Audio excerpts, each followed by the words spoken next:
Today I'll be smoking this devastating bomb. Ooh, I gotta mute my phone.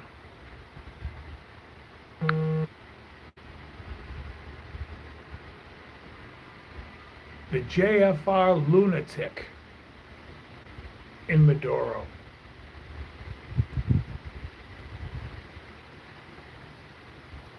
Good draw.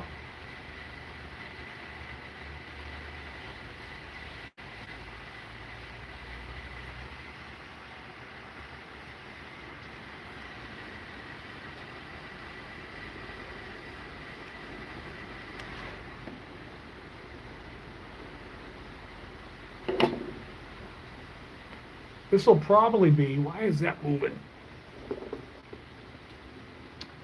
This will probably be my last cigar live for the year, because it looks like it's going to get cold after this. Today got really warm. And I'm trying to figure out how to do it in my garage, which I may have that worked out. But I don't know if I'm going to have it worked out before January, so probably before, this will be the last of the year. Is this moving now this way? What is going on with this thing? Oh, I did hit that. All right.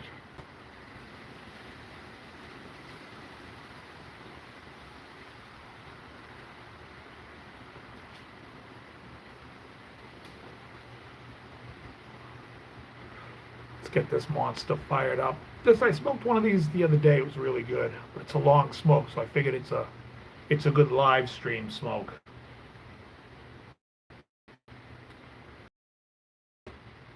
16th, I want to say, or 17th. I think it's the 17th. Yeah.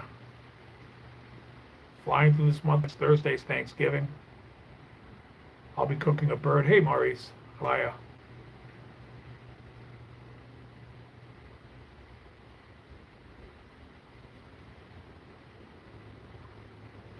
I'm working on doing maybe a couple of shorts, a couple of lesson shorts.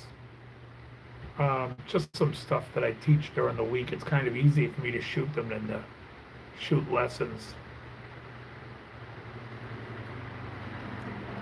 I got a comment today from a guy. He was like, this lesson isn't even close to being right. Go to this guy's channel. So I blocked him.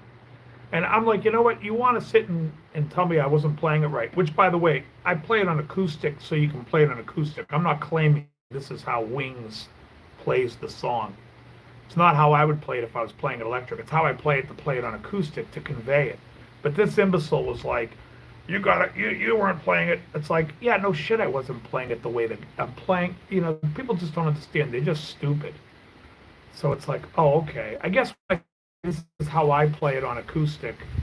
I think that means that this is my interpretation of what they're playing on the record. So fucking dumb. I'm so sick of stupid people. I can't take it.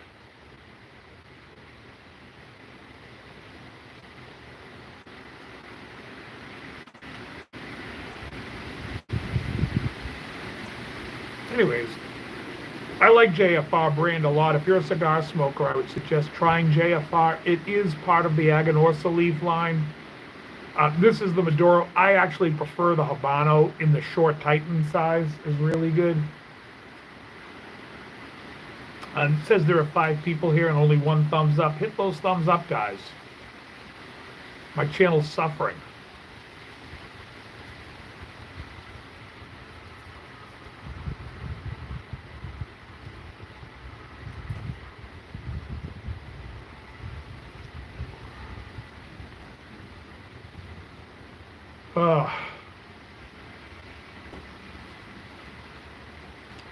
You know, I was watching,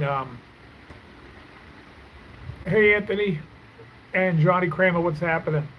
I'm watching, you know, I started watching these guys. I always watch cigar reviews and then I also watch pipe tobacco reviews because, you know, occasionally I'll smoke a pipe. I think it's fun. It's not nearly what a cigar is, but if it's really cold and I just want to be in the garage for 30 minutes, I'll smoke a pipe. And it's cool because you can try different kinds of pipe tobacco and they're all different. Although they all, I don't know. It's nothing mind-blowing to me. compared to cigars that I really like. Uh,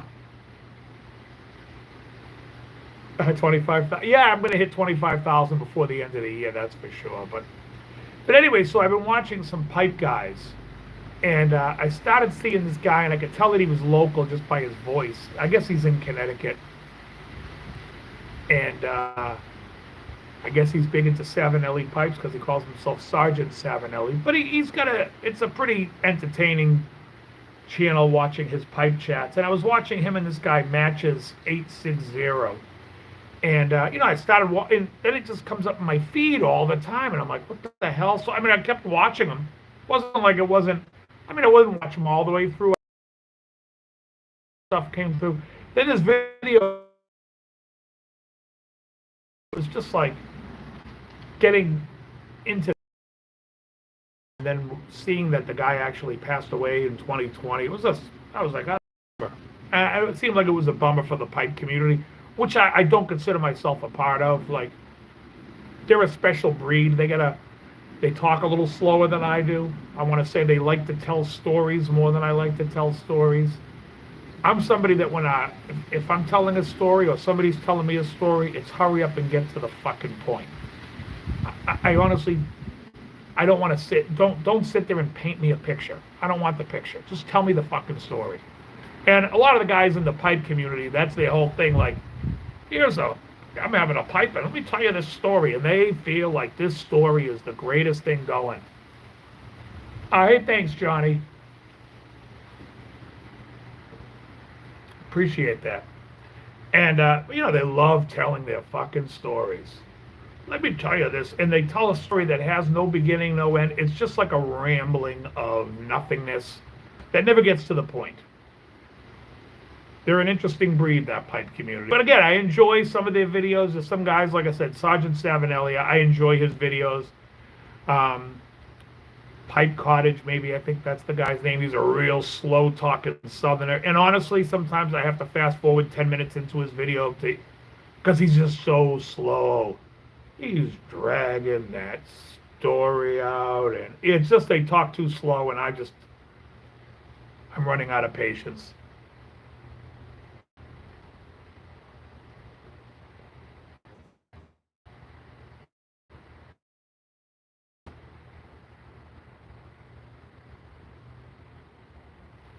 Proves this way, Johnny.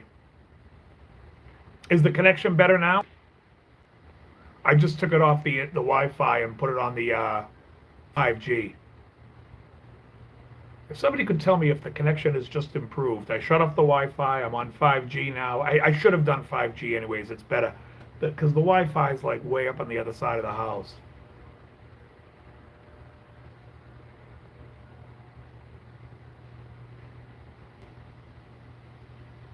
Johnny, you can chime in anytime now to tell me if it improved. Anytime now. Oh. Is anybody else having trouble with the connection? Ricky Compton, how are you, sir? Good to see you. Good to see your name, I should say. I don't see anybody.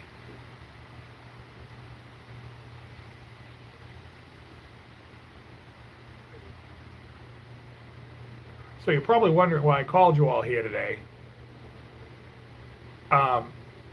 It's to talk about the Delphi case. I'm kidding, Johnny. All right, good here on your end. All right. What can I do? I can't go to each of your houses and fix your internet. I can only fix mine.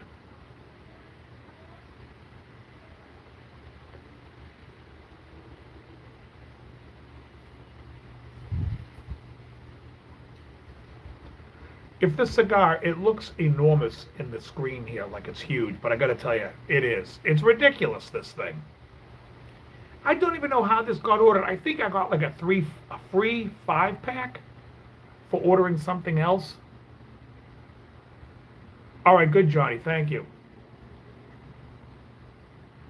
And this is the third one I'm having out of that 5-pack. Or the second. No, the third.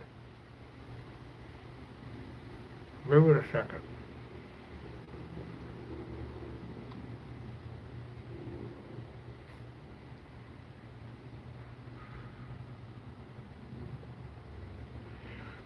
Yeah, like I said, this is the JFR Lunatic Maduro. The Lunatic Habano, flavor-wise, is my favorite.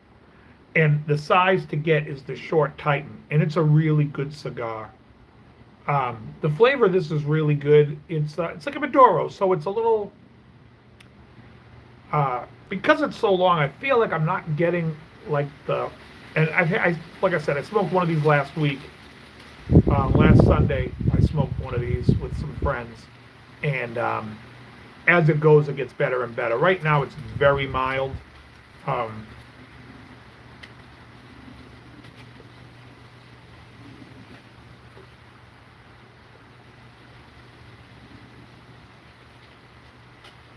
yeah, it's mild.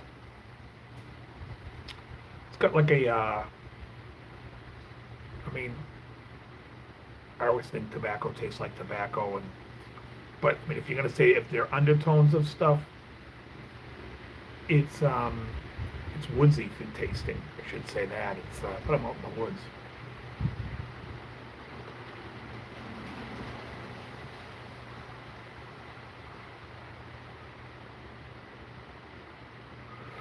Yeah, it comes through. It comes through. I missed that on the one. Holy. Yeah, it's exactly. But yeah, it's big. When it gets down to about here, where my fingers are here, when it gets to like 5 inches, that's really when the thing blooms up. The first third of this thing I remember being just kind of like a warm up. It's very mild. Um,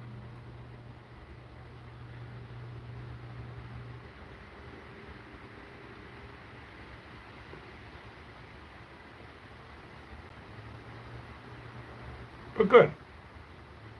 But good. It's enjoyable. Let's put it that way. It's an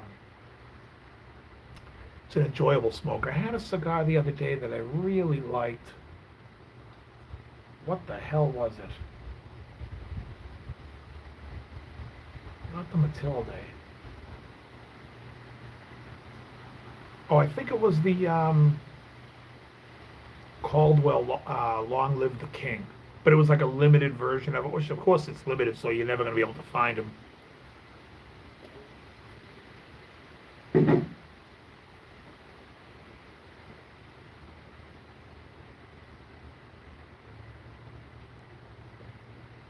I've been picking up on lessons a lot.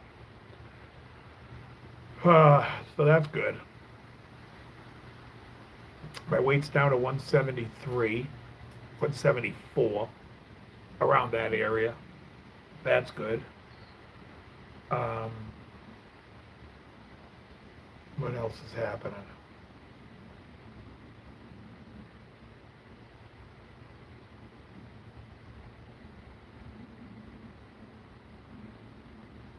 That doesn't look good. It looks like there are some wires down in my yard. Cable?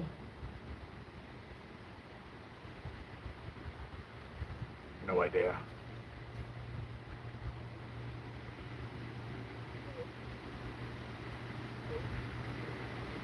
I'm considering it, Ricky. I'm actually talking to a couple of guys about it because I would love to be able to go down to Nicaragua and come up with a blend and a brand. Because I know what I like, and I know that not a lot of people make in my wheelhouse. So I feel like, why not just make it yourself? You know? But I'll tell you, like, I do have favorite. People ask all the time, like, what are your favorites? Or do you have a particular brand you like? I think Aganorsa Leaf really doesn't make a bad cigar. Even their cheapies are good. But the Aganorsa Leaf Anniversario is an outstanding cigar. The Aganorsa Leaf Selection is excellent. What's it called? Validation is excellent. And all the Lunatics are awesome from Aganorsa Leaf. But this is under the JFR brand, but that's who makes it, Aganorsa Leaf. And it's really great. And I also think that HVC is a great cigar company. I really love the Hot Cake and the Black Fridays. Well, I've liked some Black Fridays better than others. This year's I haven't smoked yet, but it's in my humidor.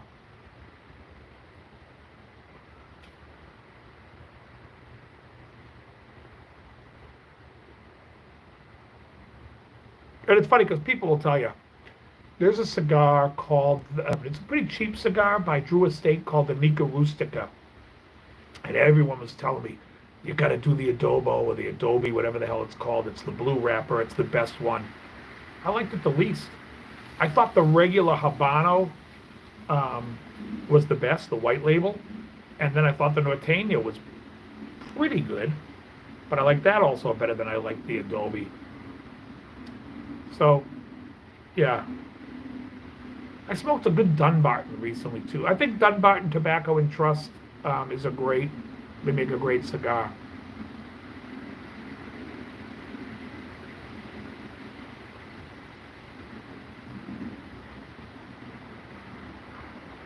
If you go to a local shop and you can't find any of these cigars that I sang, I'll tell you another cigar that's good, that's more commonly found. I'm not big on the brand Camacho, but they recently came out with a broadleaf wrapper, and I think that's their best cigar. The Nicaragua from Camacho's not bad, although I think the Corojo is up there with it. They're good. They're good cigars. I mean, they're not gonna ever be known as great. But I thought the Camacho broadleaf was very good. Not great, but very good. I mean, considering it's like an $8 or $10 stick.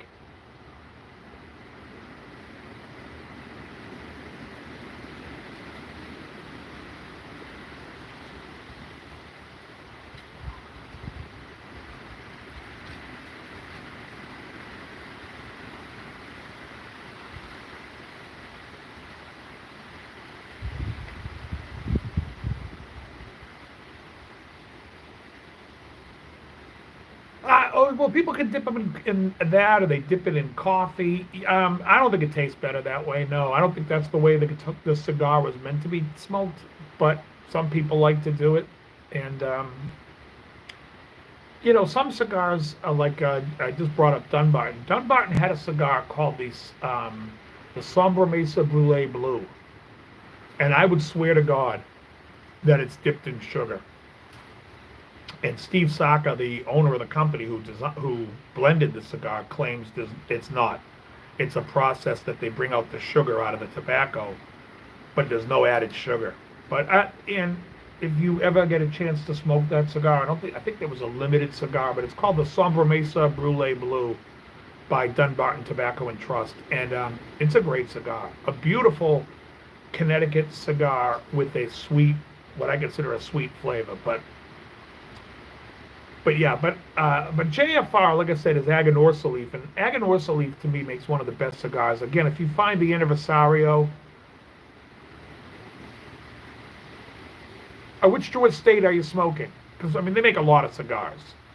Which Drew Estate is it? Drew Estate makes some cigars that I think are the absolute worst, and then they make some cigars that I think are really very good. But like the 20-acre farm, awful. The what do they call that cigar? The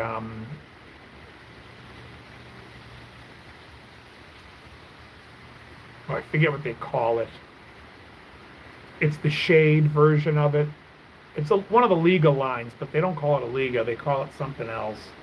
But the Connecticut shade one, crap. The All Decked Out, which is the Maduro version of that with aged tobacco, fantastic. That one by Drew Estate, the All Decked Out, really good. Better than the regular Maduro version. The best hot cake for me is the Hot Cake 60. I think whatever he did in that, and I'm not big on 60 gauge rings, but it's a 60 gauge ring, but they blended it really, it works really well in that cigar. For me, the perfect size cigar falls somewhere between a Corona Gorda, which is a 46 ring, and say a Robusto with a 52, sometimes a 54 ring. That's my wheelhouse, 46 to 54. Anything bigger than 54 to me, like this I think is bigger. This could be a 54, but it's big. It could be a 60. I don't know, I just feel like I'm like, to get it in my mouth. Um,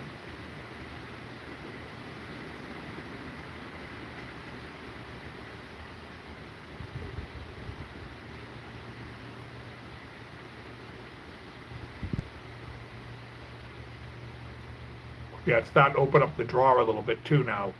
Now that we're moving down the line. So yeah, one cigar I haven't tried that I always wanted to is the Toscano, because that's the cigar Colombo smokes, and they're made in Italy, and they're super cheap. I mean, it's a cheap ass cigar, but I thought it'd be cool to try just so I could go, one more thing, just one more thing.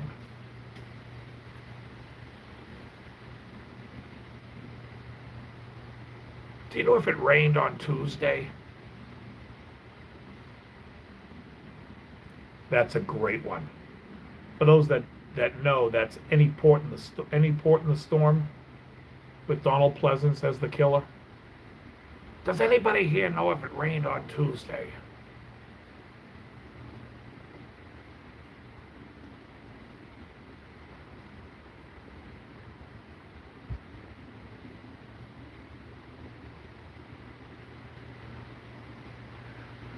I got this pipe tobacco called, what do those numbers mean, please? Okay, so the ring gauge, when someone says what's the ring gauge of a cigar, it's in fractions of an inch. So it's all done in 64ths of an inch. So if you see a ring gauge of a 64, which you'll see in the Oliva nub, you'll see it's a 4 by 64. That means it's 4 inches by 1 inch.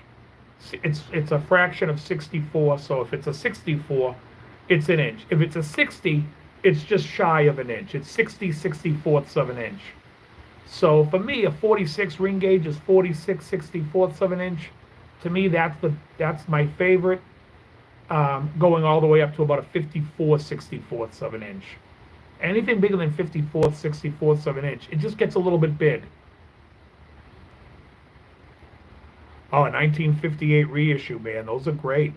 I love the beefy necks on that. Hold on, I'm missing some other stuff. I don't know that Colombo ever collabed with those guys. A cherry vape. The blue label. When you say the blue label Drew Estate, do you mean the Herrera Esteli? The Drew Estate Herrera Esteli, the blue label's the Adobe. Is that the one you're talking about? That's the only thing I can think of that has a blue label.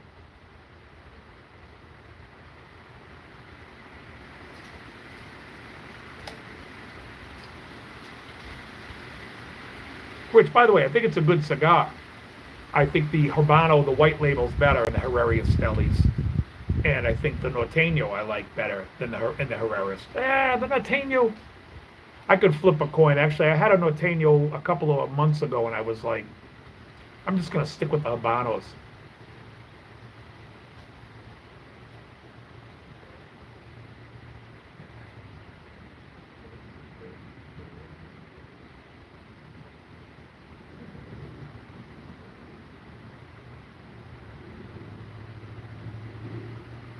Oh, the acids.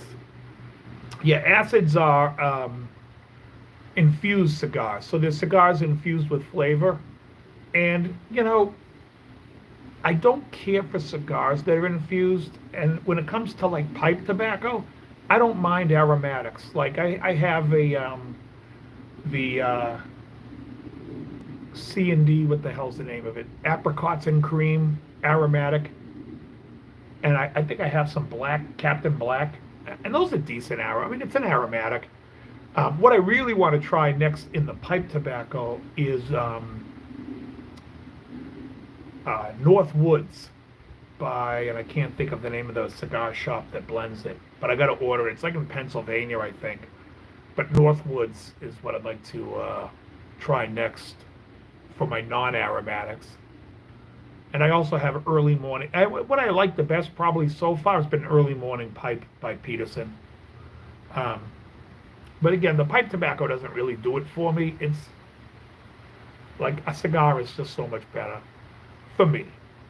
I like a cigar better. But I mean, if I go someplace and someone pulls out a pipe, I'm like, let's all pull out the pipe and sit there and just, we'll name British bands. We'll sit there like, you'll be called Porcupine Tree. You know, with a pipe lead, sitting there like, yes, you'll be called Porcupine Tree. You'll be Wishbone Ash. You'll be Hawkwind. And I want you guys to all write songs about Lord of the Rings.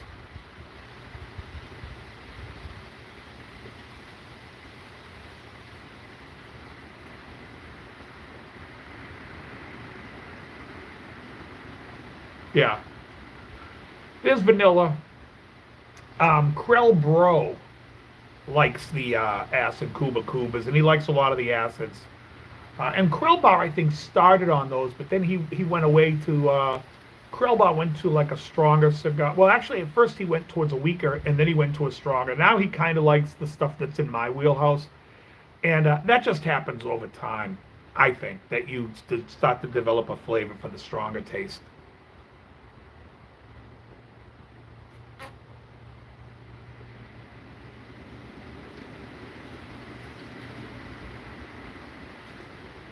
Yeah. In fact, there is a cigar that has pipe tobacco mixed in. I did a cigar talk with it, and honestly, it was one of the worst cigars I had. And that was a Dunbarton Stillwell Star. And I can't remember which tobacco I got in it, but pipe tobacco should be smoked in a pipe. That's for sure. Not in a cigar. And a cigar was just a wall of fucking boom. Shockingly, in a pipe, the tobacco has such a strong aroma, but you don't taste that aroma.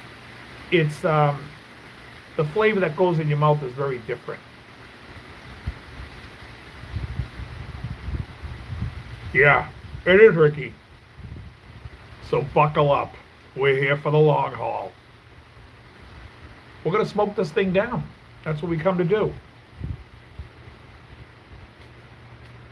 This will take me probably till at least sometime after 3, at which time I will go in the house and make myself lunch. And today will be bacon, eggs, and fried chicken and the pork rind crumbs, and a slice of cheesecake I get to have today. I eat cheesecake every other day now.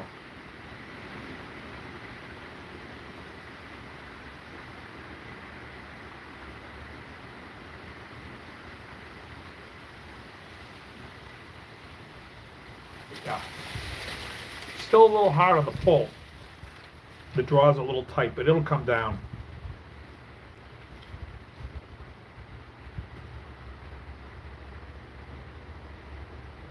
I told myself I wouldn't allow myself to buy any more cigars for the rest of the year, because I remember that humidor I showed that I got. It's packed. It is packed. And then I have a small humidor by my garage door for the ones that I grab to go out to smoke, and there's probably 25 in there.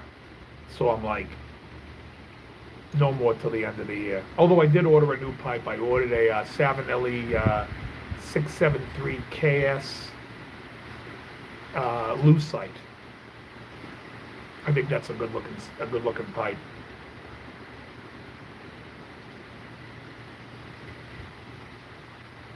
And someone told me if you smoke a pipe, you got to have at least one Savinelli. My singer Jim went to Ireland last week, and I said to him, "Hey, if you can see any Cuban cigars, pick me up one, or look if they have any Peterson pipes on the cheap, because Peterson pipes are made in Ireland." And he came back and he was like, he didn't see any pipes anywhere, but at the duty-free shop, he grabbed me a couple of Romeo and Julietas, some Cubans. I smoked one already.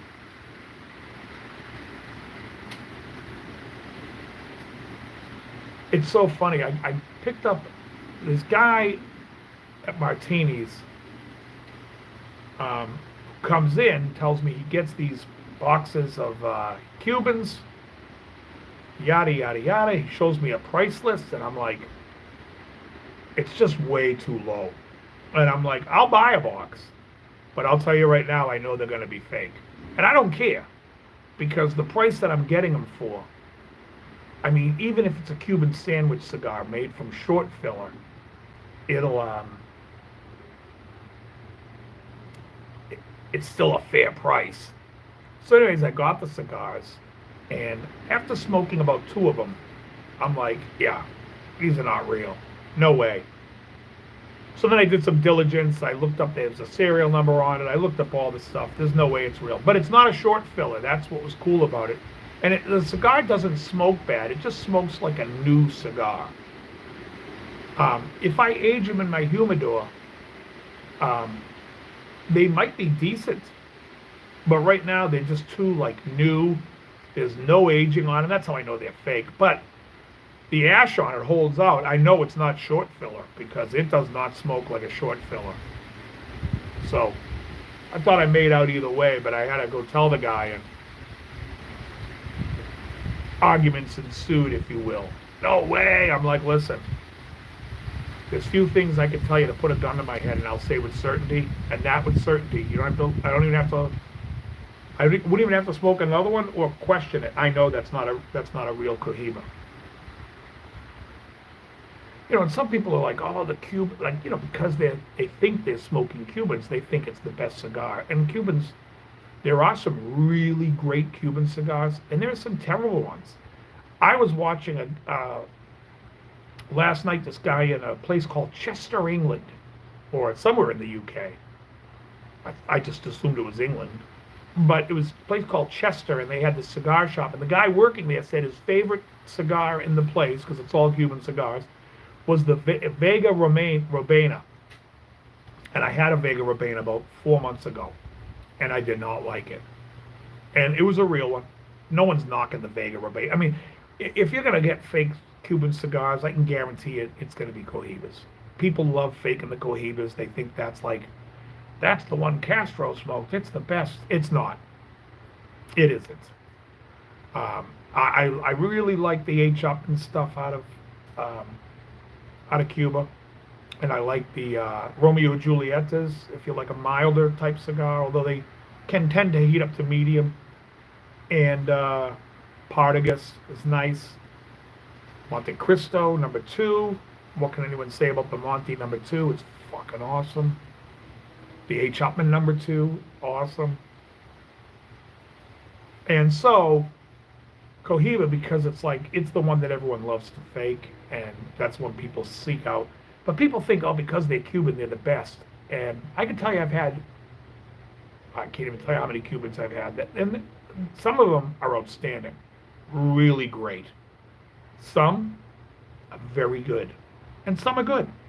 And some, like the Vega Robena I had, I did not care for. So people say to me, like, if you could have, like, I think the Dunbarton Todos Los Dias is better than any Cuban I've had. Right up there.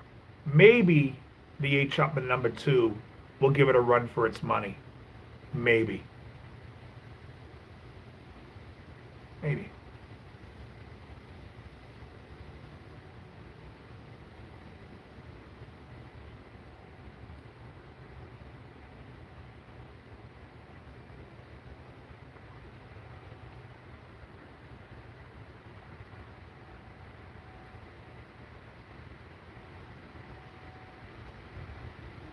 Oh,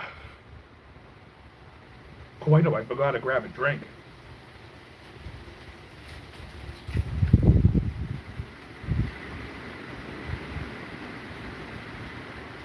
I wonder what those cables are that are hanging from a tree.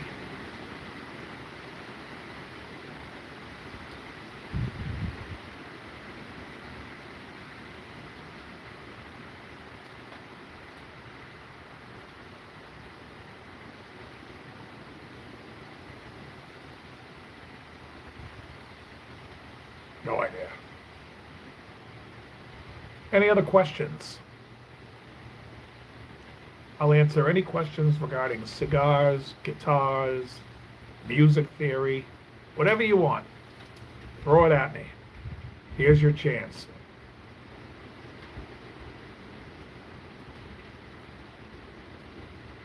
I'm going to do, like I said, I was going to do a couple of short song lessons. One of the cool things I want to show people is using triad pairs, especially a group of triad pairs that you wouldn't necessarily think would work, but are really great to give that playing outside sound, that like Larry Carlton, Robin Ford kind of sound.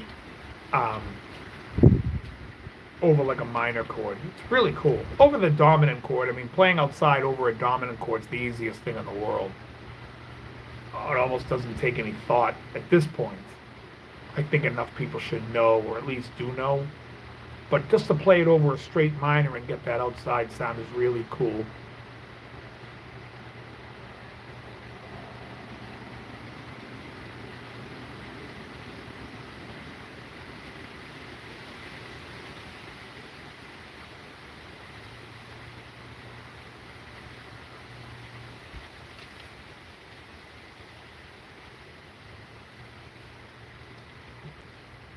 Yet no one's saying shit.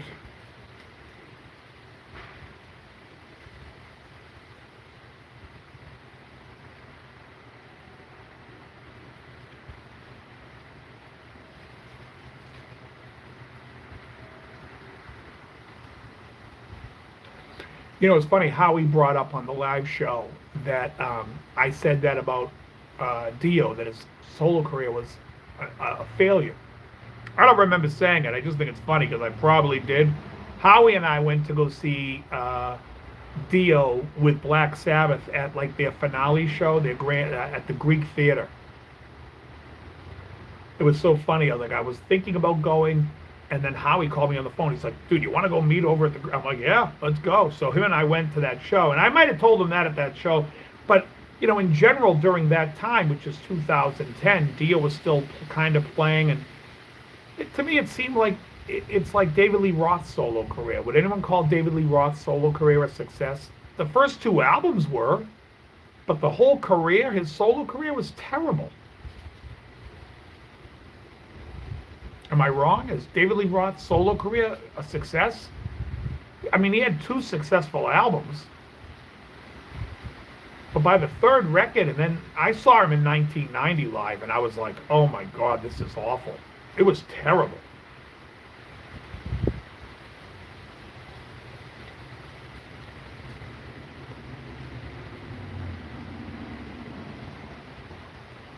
One of the topics I wanted to get more in depth with was singers that took over a band that got a different singer halfway through their career, and which version of the band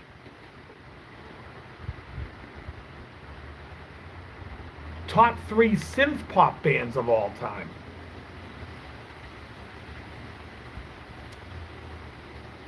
I'll go back to my singer stuff after. Top 3 synth pop bands of all time. Well, I don't know if you would call the Blue Nile synth pop. A lot of it's all on synths. Or Cocteau Twins. Because I love Cocteau Twins. I love the Blue Nile. I also love like bands like Japan. And I love Ultravox.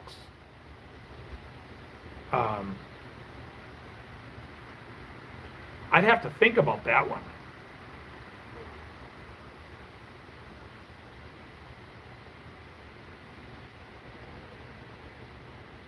I don't know if you'd call the band synth pop, but I really loved the band Breathe. They had an album, the first album, All That Jazz. I think that was a fantastic record. I was never a big Kraftwerk fan. Kraftwerk didn't do it for me. I was way more into Depeche Mode and, Yaz, some of the Vince Clarke bands. Never cared for Erasure. I always thought that was a little too gay for me, but I thought they were good, but I just thought it was just a little overtly. I liked Yaz. Yeah, Howard Jones was great. Soft Cell was okay. They had that, we're talking Mark Allman there. What was that song? Tainted Love, and then Where Did Our Love Go? I mean, they were kind of like a one-song type of thing. At least in the States, they didn't do shit. Yeah, Gary Newman I liked. Oh yeah, that Breathe record, All That Jazz album, I think is fantastic. We laugh about that. I also loved Mr. Mister. Like, you know, talk about bands that had like one album in the 80s that I just really connected with. Mr. Go On from it's either 87 or 88 is such an underrated record. And there's so much layers to it that there's ballads, there's rock on it, there's pop.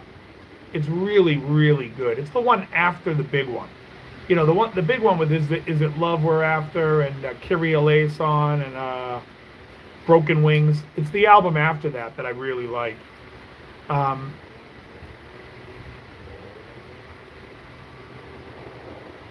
But yeah, I liked it all. I really liked Depeche Mode a lot too.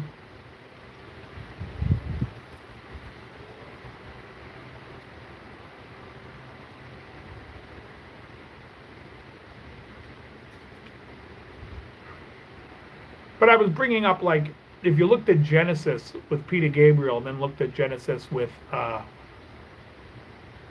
Richard Page, is awesome. And you looked at Genesis with Phil Collins. Yeah, Nine Inch Nails. Yeah, it's pop. I liked the first record. What was that called? Pretty Hate Machine. I liked. After that, I was like, it's the same record. Everything's the same. It's very much like Rage Against the Machine. All three albums are the same. It's the same album. Like, hey, we have a new album out. We just changed the words, but it's the same riffs. Oh, okay, great. Well, I'm good. All set. I have the first one. That's all I need. I love, love, love, love, love Thomas Dolby. I think his first album, Golden Age of Wireless, is phenomenal. I think The Flat Earth, his second album, is fantastic. And I think his best album is his third album, Aliens Ate My Buick. It's just a fantastic record. In fact, I think Budapest by Blimp is one of the greatest songs ever. I love that record.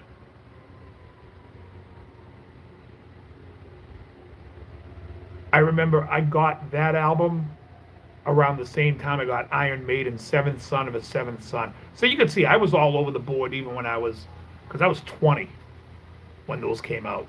So at 20 years old, I'm buying Iron Maiden, Seventh Son of a Seventh Son, and Thomas Dolby, Aliens Ate My Buick.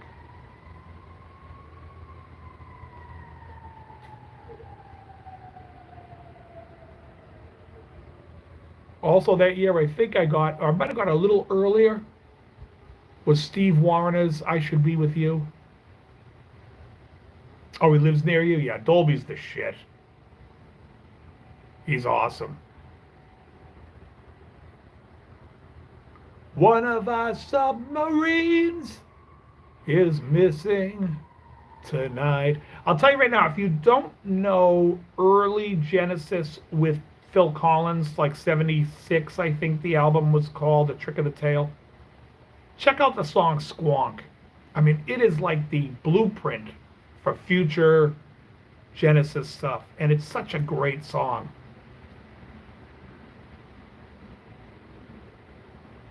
I mean, I love all the stuff on Lamb Lies. I like Watch Where the Skies. But something about when I hear Squonk, I'm like, that's the Genesis that I think took off. And so I happen to think that they were a better band when Phil took over vocals. Although then, of course, they turned to shite around 87. But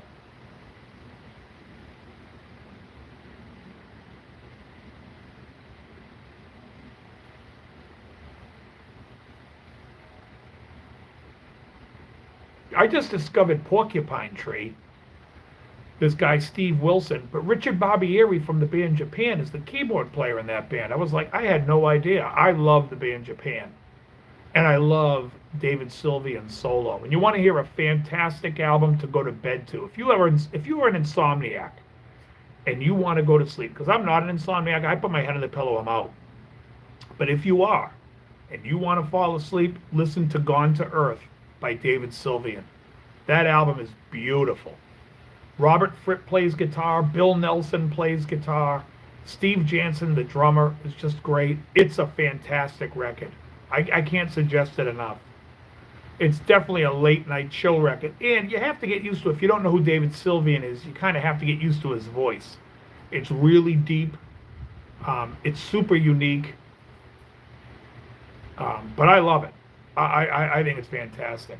In fact, I like my favorite Japan album, and this people are going to say that's sacrilegious, is the Rain Tree Crow when they reunited without the guitar player Dean, whatever his first name, Rob Dean, I can't remember his first name, but he was the guitar player. They played without him and had Bill Nelson filling in on Rain Tree Crow. Just excellent.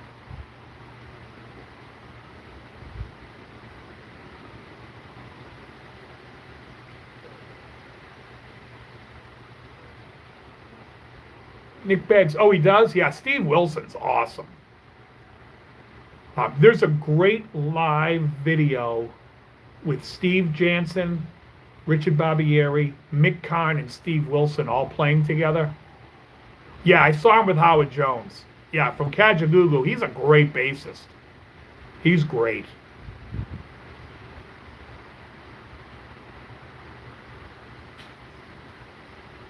I would call that guy a musician, not a bassist. You know what I mean? He's a musician. And so was Mick Karn, for that matter. Mick Karn was great.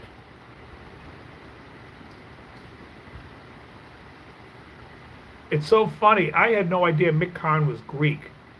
Because if you watch early Japan stuff, he's got the pink hair.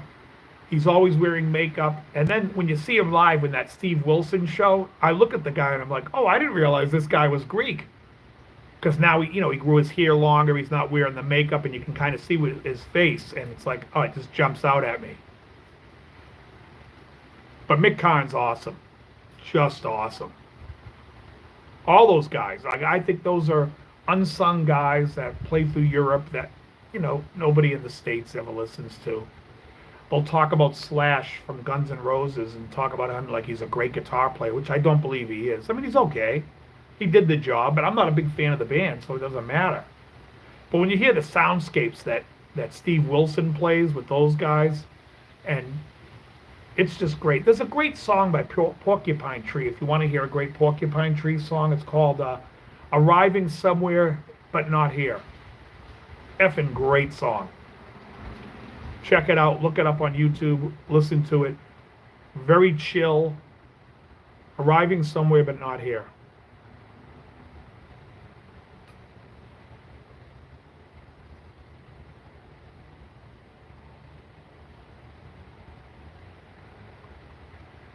Yeah, Sylvia and Fripp, they did a record. Sylvian, like I said, Gone to Earth, Robert Fripp's all over the album. It's the best work I think Sylvian's done. Slash is great. I disagree. I think he's good for the band. Is he a great player? No, I don't think so. It's just me. I mean, he can play, but is he great?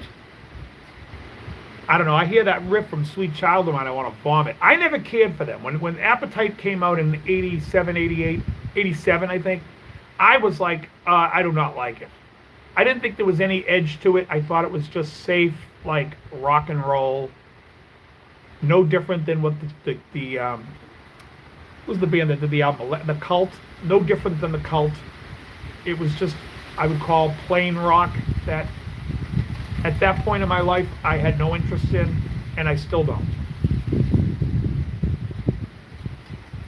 Yeah, Buckethead's great, but is he great in Guns N' Roses? I don't think it worked either in that band either. Ozark Technic.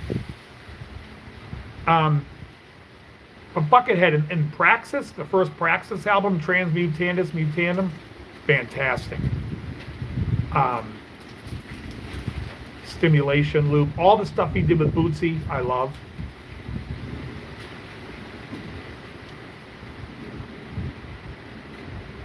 I like a lot of the solo records.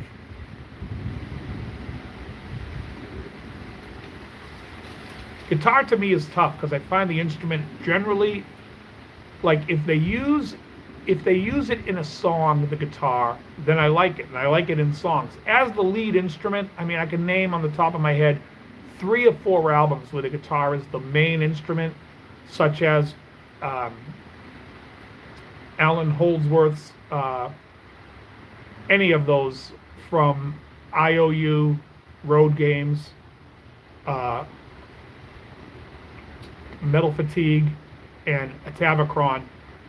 to actually, my favorite album of his is the jazz album None Too Soon, or like Al Di Meola's Elegant Gypsy album I really like. But other than that, I don't really want to hear guitar players just wank on guitar. If the songs are good, which is why I thought Night Ranger was awesome. They had great songs and the guitar players were killer. But they were there to support the song, and they did support the song. And to me, that's more important. When I want to hear solo guys, like I'll listen to Bill Evans on piano, and I steal a lot from Bill Evans. I'll watch his videos and I'll sit there and try to hear some voicings that he's doing, and I'm like, oh, that to me melts me. It's like, that's good. Like, I got to learn that chord. I watched him playing a song last night, and I'm like, what the hell was that? I had to grab my guitar, and I'm like, okay, it's a 13 to a 7 flat 9. I was like, these are just beautiful. Any of the sax players I really liked. Like, I like when those guys play a lead, because they're not really playing so linear. Like, guitar players love to play linear. I was watching a video, came to my feed, it was Greg Howe's, like, shred video from the 80s. And he's just running up and down a C major scale as fast as he can, and he's trying to show it. I'm like, that sounds fucking boring. Like, you played it so fast, now it just sounds like a blur, but it's just a C major scale, or A minor, however you like to look at it. But either way, I was like, this is boring. Like, okay. Like, if you were showing somebody how to get the technique of the picking down, that would have been more beneficial to a player. But if you're just trying to learn the C major scale up and down, good luck to you. Have fun. Have fun with that one.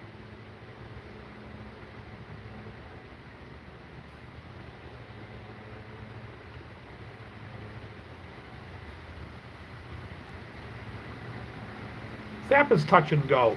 I was a very big Zappa fan, although I found some of the stuff to be silly. He has a lot of songs that sound like 50s songs, especially as he got later into like You Are What You Is, although I think You Are What You Is his last great album. I'll say that. You Are What You Is his last great album. But there's a couple of songs where I'm just like, these are like silly 50s 1645s, where he's like Bobby Brown, like, hey there people, I'm Bobby Brown. They say, yeah, and it's got the funny lyrics. Musically, it's terrible. I find that to be so boring. But on the same album, there's some brilliant songs, you know, and songs like Cheapness and some of the songs on Apostrophe and Joe's Garage are just brilliant. But like, people talk about songs like Joe's Garage, the album, and the opening track, You Can Jam in Joe's Garage. You know, it's silly, and it's not a great song. It's just, you know, like a, let me think how it goes. Boom, it wasn't kind of large. There was, yeah, it's just it's just nothing great to it. But the rest of the album, Fembot in a Wet T-Shirt, Stick It Out, there's some brilliant, Watermelon and Easter Hay, there's some really brilliant songs on it. You know, and so like I say about Zappa, it's like, you know, there's really great stuff that you might have to fish through, because not everything is going to hit a home run, with me at least. And I used to be a real big George Clinton fan. I was huge into Parliament, into Funkadelic. I liked all the side bands, the Brides of Funkenstein. I liked George Clinton's solo. Okay, so sax guys, the newer players, I love David Sanborn. The album that he did with Bob James is one of my favorite albums from 1986, called Double Vision. I really, really like Michael Brecker. I think Michael Brecker was interesting and great. As far as that would probably be it for as far as the new guys that stick out to me. As far as the older players, I'm a huge Coltrane fan. Wayne Shorter. And I also like the horn guys. I love Freddie Hubbard. Any of the Blue Note guys I really like. I think they were great players. And I say that because when they improvise and they solo, there's some super interesting stuff going on. I mean, especially like John Coltrane with the way he played pentatonics and the way he worked with it. It was just crazy. It was great, you know. But again, when it comes to rock music, to me, it's more about the song. Like, if you don't have a song, what the hell are we doing here? You know, like when you sit there and you talk about Steve Vai, I think Steve Vai is a great player. Unfortunately, doesn't play on great songs. They're not the best songs. Like, and that's what made Van Halen stick out. Van Halen is not as good a player as Steve Vai is, but Van Halen knew how to write a song. And so when you hear it in the context of a song, you appreciate the stuff Eddie does far more, as far as I do, because it's not all about look at me, it's about the attitude of the song. Where Steve Vai, it's like, you know, a lot of the stuff is like, look at me. And as far as the look at me guitar players, the only one I can tolerate is Yngwie. But I really, if you ask me what Yngwie album I listen to, I will never break out any of the solo Yngwie albums. Maybe Trilogy if I'm in the mood. Maybe. But otherwise, it's Alcatraz, No Parole from Rock and Roll. But yeah, if you don't have a song, it's oh, I got every Freddie Hubbard album. My favorite Freddie Hubbard album is Ready for Freddie. I think it's 1961. It opens up with Artemis, I think it's called.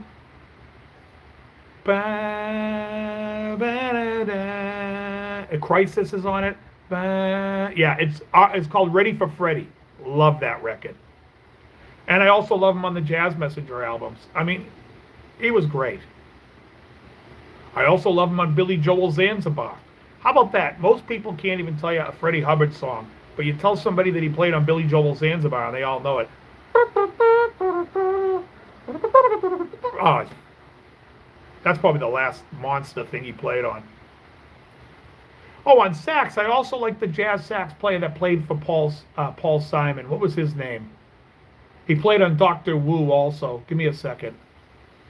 What was that sax guy's name? He played on Just the Way You Are.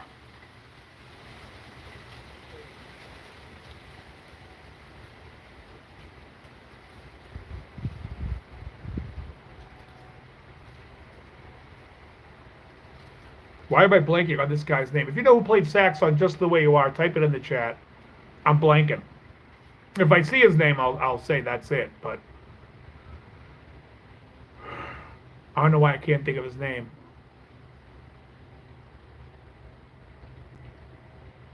But he also played with Paul Simon. And I believe he's also the sax player on Dr. Wu.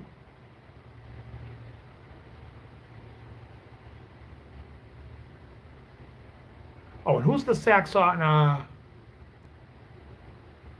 Ricky Compton? You know that's my thought. Of course it is. Who played the sax on? Whoever played sax on Asia is fucking great too. On the Steely Dan Asia album. And I love Raphael Ravencroft. Baker Street, Two Sons in the Sunset for Pink Floyd. He's a great sax player. What the hell's this guy's name?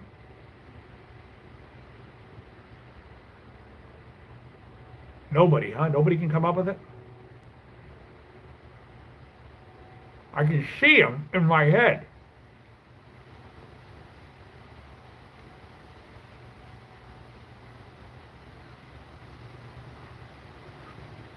Phil Woods, thank you very much. Thank you, Maurice. Yes, Phil Woods. Yes. Yeah, he played on Paul Simon's Have a Good Time.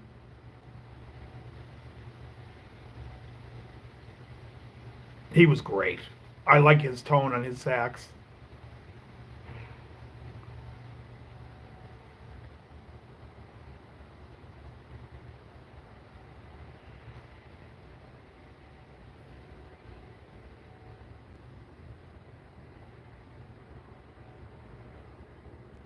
Have a good time.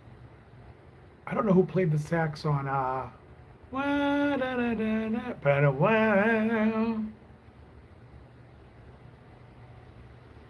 iRobot's cool. I used to like from Alan Parsons. I used to like the song Mamma Gamma, which I think is on the Eye in the Sky album, if I'm not mistaken. But Mamma Gamma was a great tune. Duka duka duka duka duka duka duka duka. I like a lot of that stuff. I like those old synth sounds that everything sounds like. When I'm having to think, it sucks. What the hell was that? It's a Yamaha keyboard. Is it a C8, a C something 8? It's the keyboard that Vangelis used on Blade Runner. I love the sound of that board. They make some knockoffs of it too. There's a couple of company. There's a company out that makes the module of that. Yeah, of that. What a great sounding synth. I love that sound. CS80, thank you. What a board.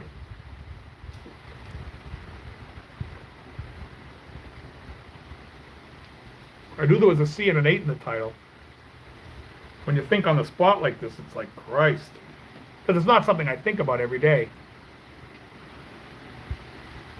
And what's the name of the module that's a knockoff? It's you can use it as a MIDI. You can get a MIDI controller to control it. Someone tell me. Do you guys know what that is? Thank you, Deckard's Dream. 100%. 100%. Absolutely.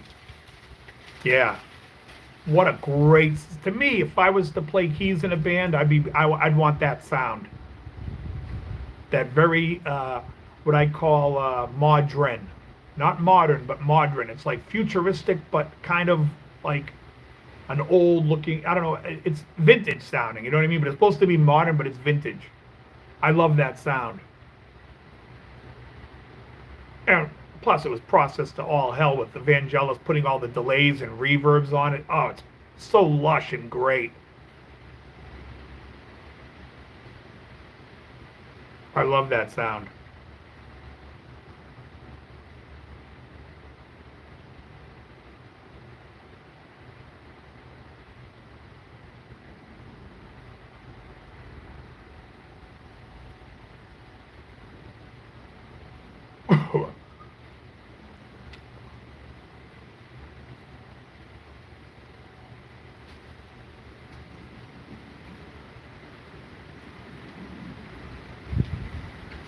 I also am a big fan of the old Prophets. They just re-released those not too long ago, like within the last 5 years. The Prophet, I think the guy's name was Dave Smith that designed those. The Prophets had a really cool sound too. I mean, with either one of those synths, you could really dial up so many great sounds.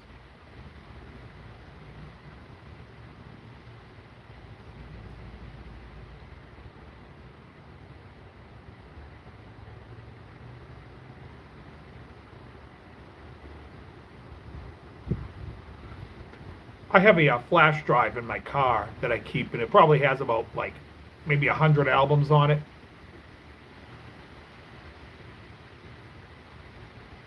Well, I'm only an hour into smoking this, and I'm probably, yeah, it's now like probably like an hour and a half, an hour and 15 left.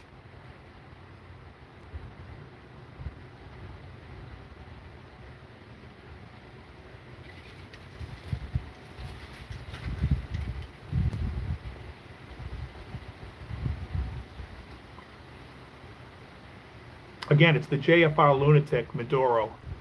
I think this is actually, you know what it is? A 60 ring. It's a 8x60,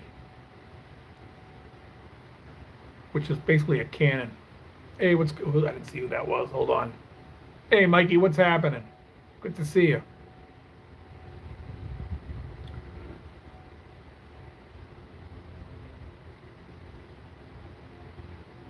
Oh yeah.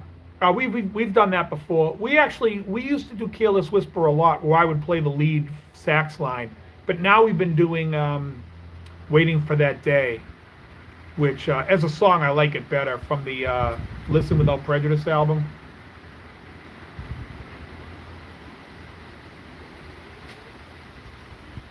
I don't know what the stick cost, because I got a 5-pack, and I can't remember if I paid for it or if it came with something. I don't remember. Lunatic Fringe is awesome. That's Tom Cochrane, the guy that did Life is a Highway when his band with his band Red Rider. Red Rider had a song called Light in the Tunnels / Human Race. Sometimes you can just look it up under Human Race, but when it was on MTV, they did a mix of combining both songs, Light in the Tunnel, Human Race, and I always thought that was Red Rider's best song. But I love Lunatic Fringe. It is a little derivative of Pink Floyd, but I still love it. We used to do it, and I would take out the lap steel and play the lap steel solo when we played with FM Station.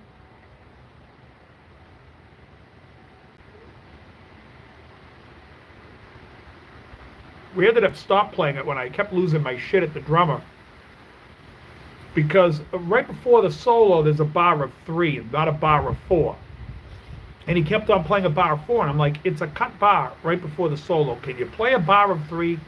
You know, but certain drummers, they don't want to count. They don't want to sit there and try to figure shit out. Everything they feel like must be played by feel, and I'm like, no. You got to count. And if you listen to that record, you can count it pretty clear. It's a bar of 3 right before the solo.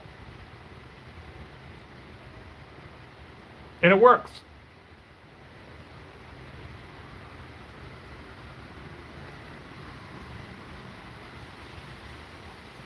All right. All right, Johnny. Thanks, man.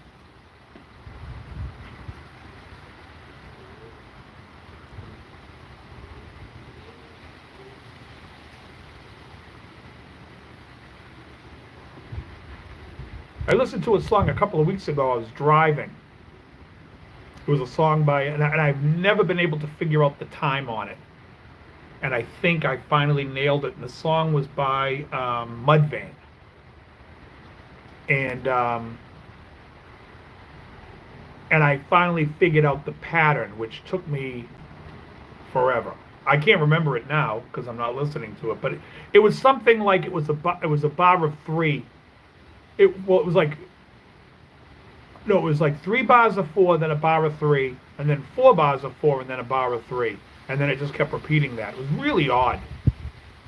I don't know if that's what it was, but it was something along those lines. I can't remember, but I remember that was driving me nuts. And so I listened to it over and over, and I'm like, all right, that's the count.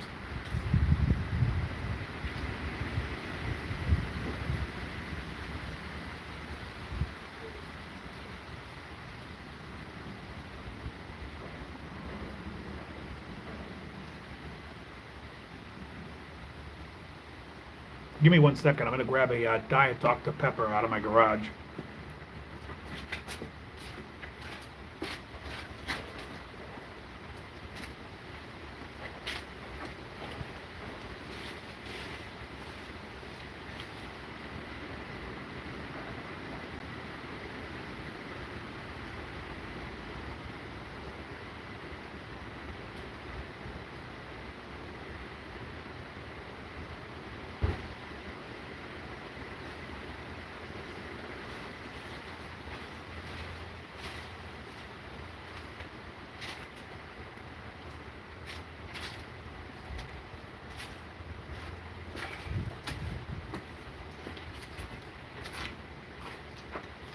And we're back.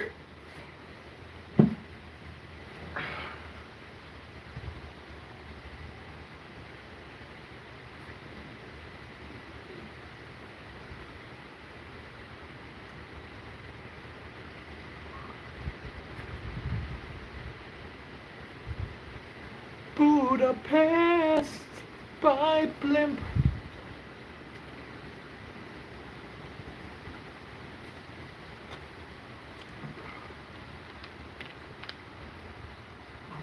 So this brick is the front of my house.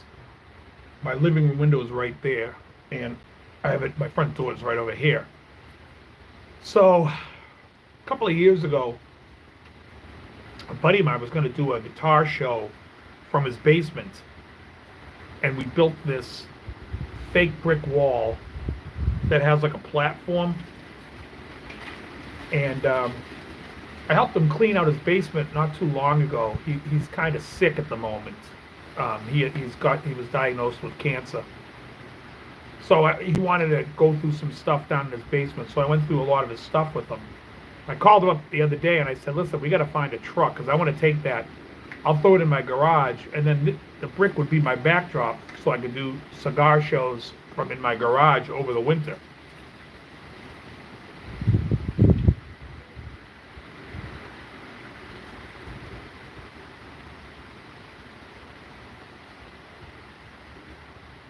So I'm working on that.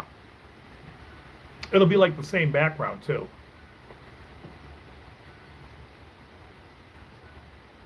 Which is why I wanted to shoot against this today, because I was like, yeah, I could shoot against this and see how it looks.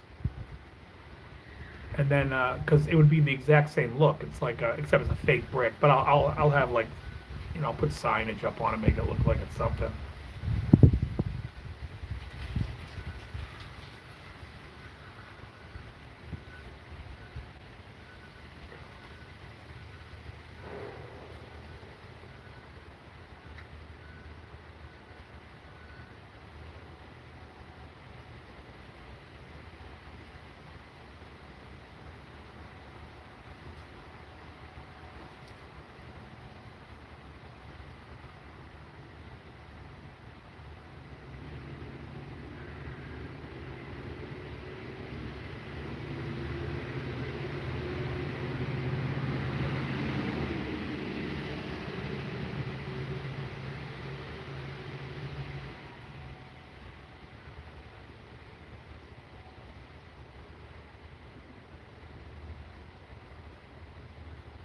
But yeah, going back to the early Genesis stuff. Yeah, I think a lot of that early Genesis stuff was overlooked.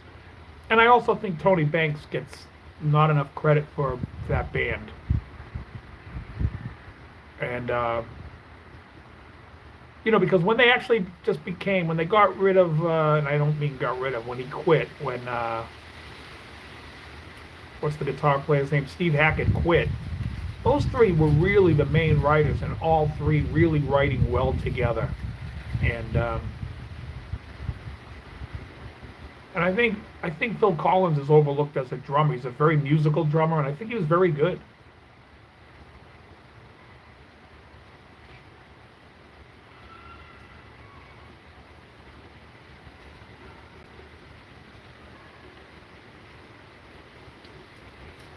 David Coverdale.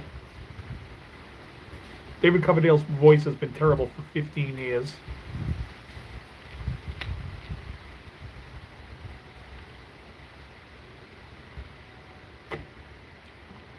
I think AC/DC should retire.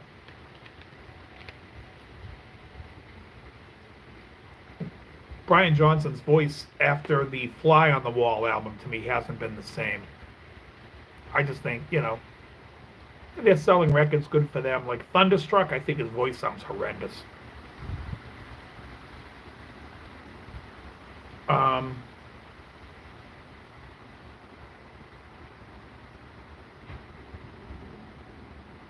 I don't know. I can think of singers that I wish didn't retire that retired. You never hear much from Gary Barden.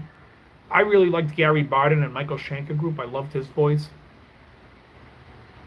The last singer they had in that band I thought was awesome too. Ronnie Romero, great.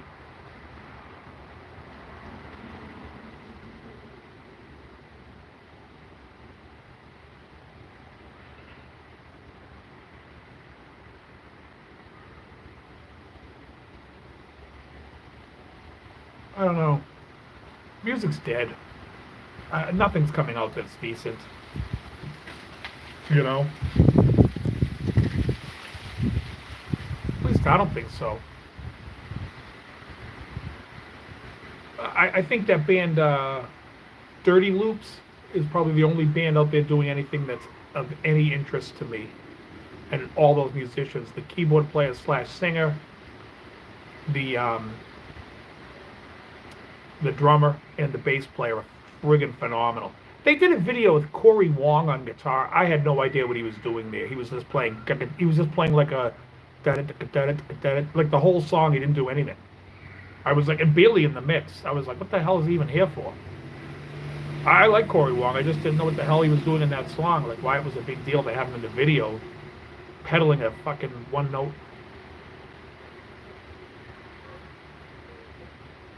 I have no idea.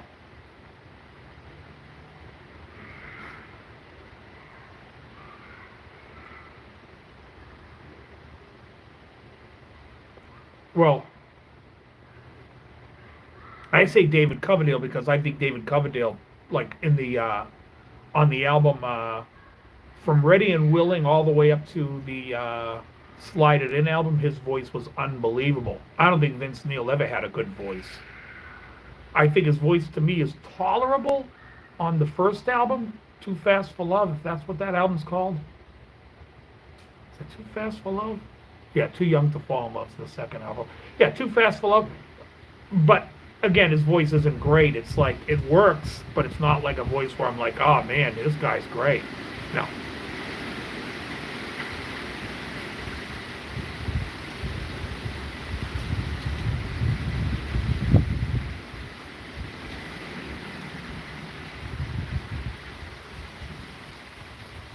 Yeah, Slide It In is easily the best. Yeah, MSG's still going. I just wish they would just bring Gary Barden back.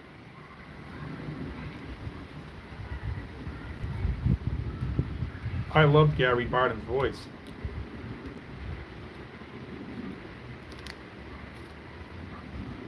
And the band is off the cigar now.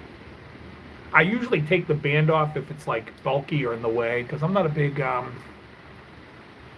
love Slide It In, underrated, and what do you guys think of autotune? That's me? Oh, it's a shirt. You can just bring it, put it on my. Oh, you can just put it on top of this. Oh, you got to bring that in the house anyways, right? So you can just put it, yeah, on the table.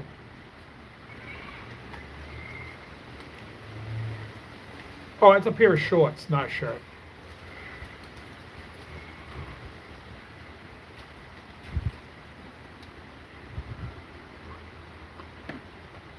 Well, people use the word auto-tune liberally, and it's not really auto-tune. Auto-tune really doesn't get used much. It's more programs like Melodyne. And Melodyne is a really natural, if you know how to work in Melodyne, it's a really natural fix for tuning, because you can take the inflection, you can move all the impurities in the voice and just slide it up just a little bit, so you wouldn't even know. I could correct somebody in Melodyne and you would never know they were corrected. You would never know. It doesn't have an auto-tune sound. Auto-tune really gets used in more like the vocoder stuff that some of the R&B guys use, the rap guys, but in regular music everyone's using Melodyne. It's a much better program. I mean, Melodyne can fix timing. You can fix a lot in Melodyne. And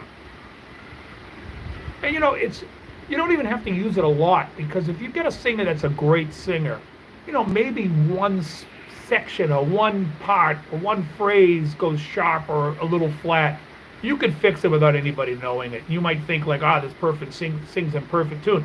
And they were probably there 90% of the time. You know, you had to make a couple of fixes per song. Maybe nudge something here or there. But if the performance is there, you want to keep the good performance, you know what I mean? You know, or what you could do is like almost the old school, which is still kind of what you do, is you basically make, you know, the singer sings the song 4 or 5 times and you make a comp track. And then after you make the comp track of which you love the performance the best, then with the comp track you can then sit there and adjust if there's any tuning issues that really affect you. And when I say it's so common, I mean people like Celine Dion is using Melodyne. Everything's being corrected these days. Unfortunately, you know, the other instruments, there's like a non-natural thing going on in the music section. You know, especially like people with like drum machines and stuff like that. Those are cool, but when you get like, there's something about a human beat that you know, when you listen to like guys like John Bonham and you hear that groove is because sometimes he's hitting that snare just a hair behind on the back end of the beat, not on the front of the beat. And like especially, I notice it when I see bands cover the "Wanton" song by Zeppelin, including when I see Bonham's son play it. He plays it where it's balls on that snare every time. When you listen to the record, he's a hair behind the beat. There's something about that to me. That to me is like the sound of that song. You know that boom, it comes like just at the very last part that would be tolerable before you would say like, you're gonna hit the fucking snare or what? So there's something about that that has a natural pull, like the human sound to it.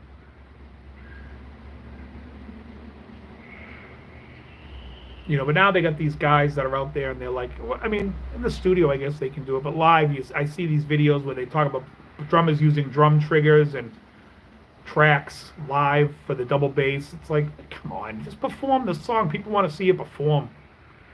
Nobody wants to see the thing, hear like recording tracks of it. I don't think, anyway.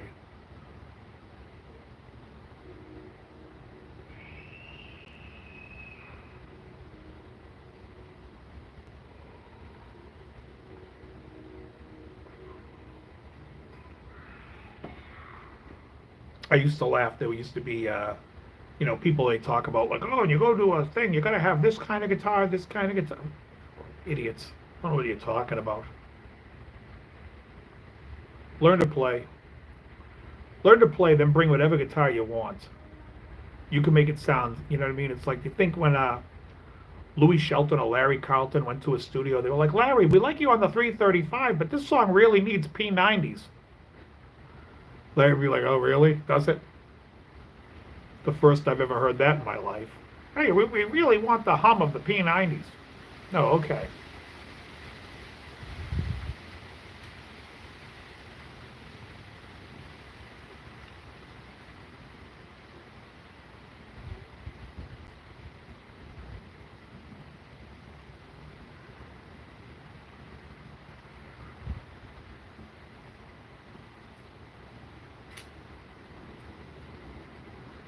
And don't get me wrong, I like P90s. But, you know, mainly, whatever guitar you're comfortable on and you play, just play that. You'll figure out how to dial in every sound you need.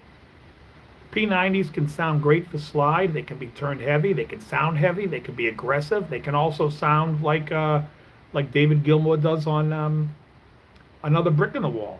That's P90s. That's a 56 Les Paul.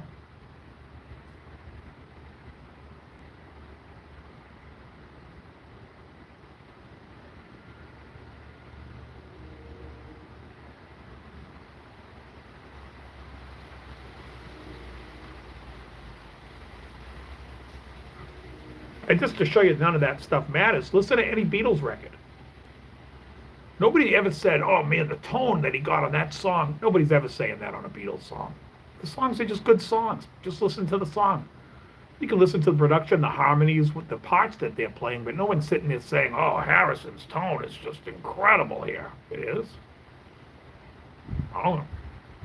Never heard anyone say that in my life.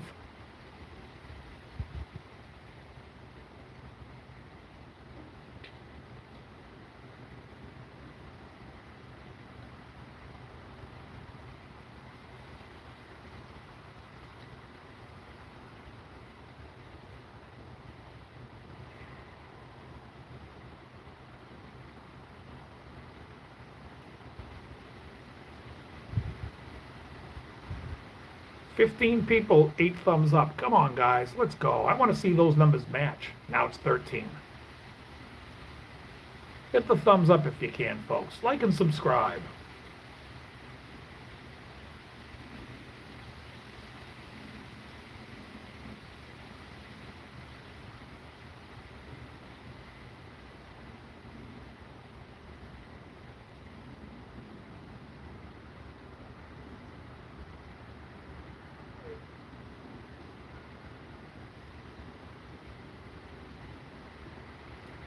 Thank you.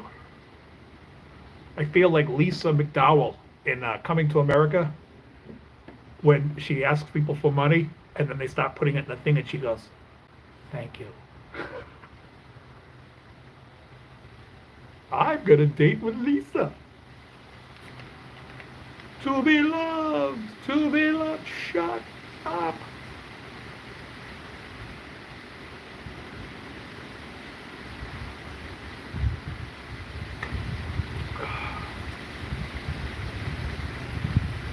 Here comes the wind. Today's going to be the last day. It breaks the 60s for the rest of at least the rest of the month. I don't know if we're going to get any warm days in December, but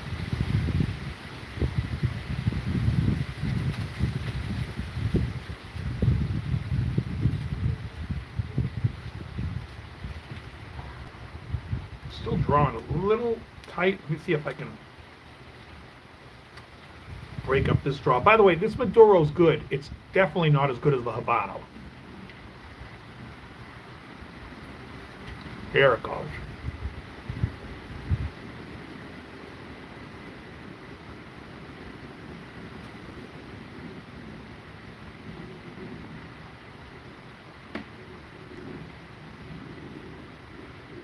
All right. What else? What else? That sounds like a conversation with me and my brother. We just constantly go back and forth. What else? What else? My brother went on carnivore in August, late August, and he's already down like 30 plus pounds. 34, maybe 35, somewhere around there. He's loving it.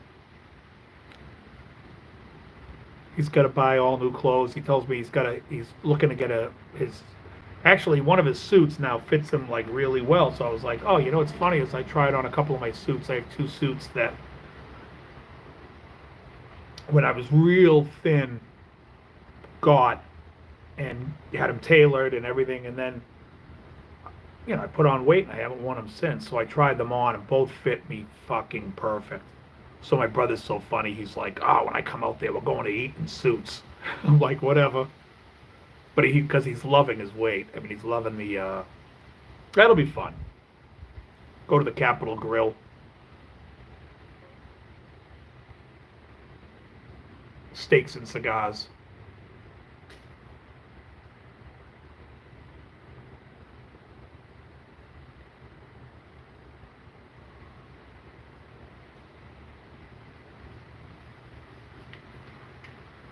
I get a gig tomorrow night. There's like some crazy parade in Plymouth tomorrow, so it's going to be nuts down there, but hopefully it'll be cleared out by the time I get down there. But it'll be a fun night.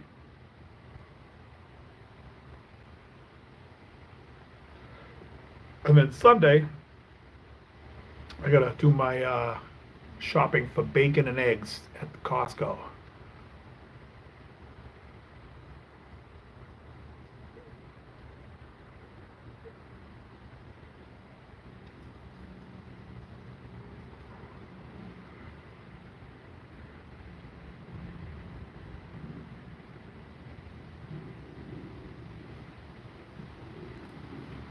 I don't know if you guys saw in Japan, they made like a certain bunch of American products illegal now in Japan. Like Triscuits, I think was one of them, or some wheat thins maybe. But all these foods that contain whatever chemical that's in these fibers that they try to make it taste good, they say it's a carcinogen and terrible for you, that Japan won't allow it.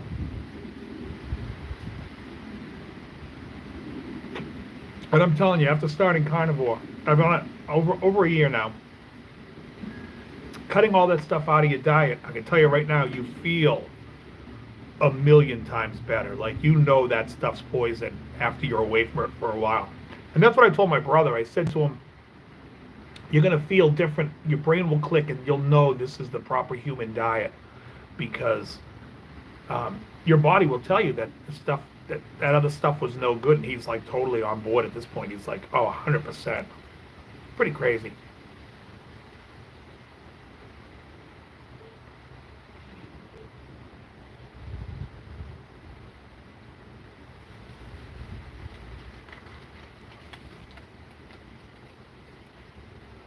But someone said to me, oh, aren't you concerned about mouth cancer or lung cancer with smoking cigars? I'm like, well, first of all, you don't inhale, number one. And number two, I don't. Because if we look at the amount of smoking that goes on in this country, smoking has decreased so much. So much. And yet, cancer has gone up. Lung cancer's gone up. Mouth cancer's gone up. Well, why are they going up if the cause is going down? And then someone said to me the other day, well, maybe it's because of secondhand smoke. I'm like, there's not more secondhand smoke when there's more smokers?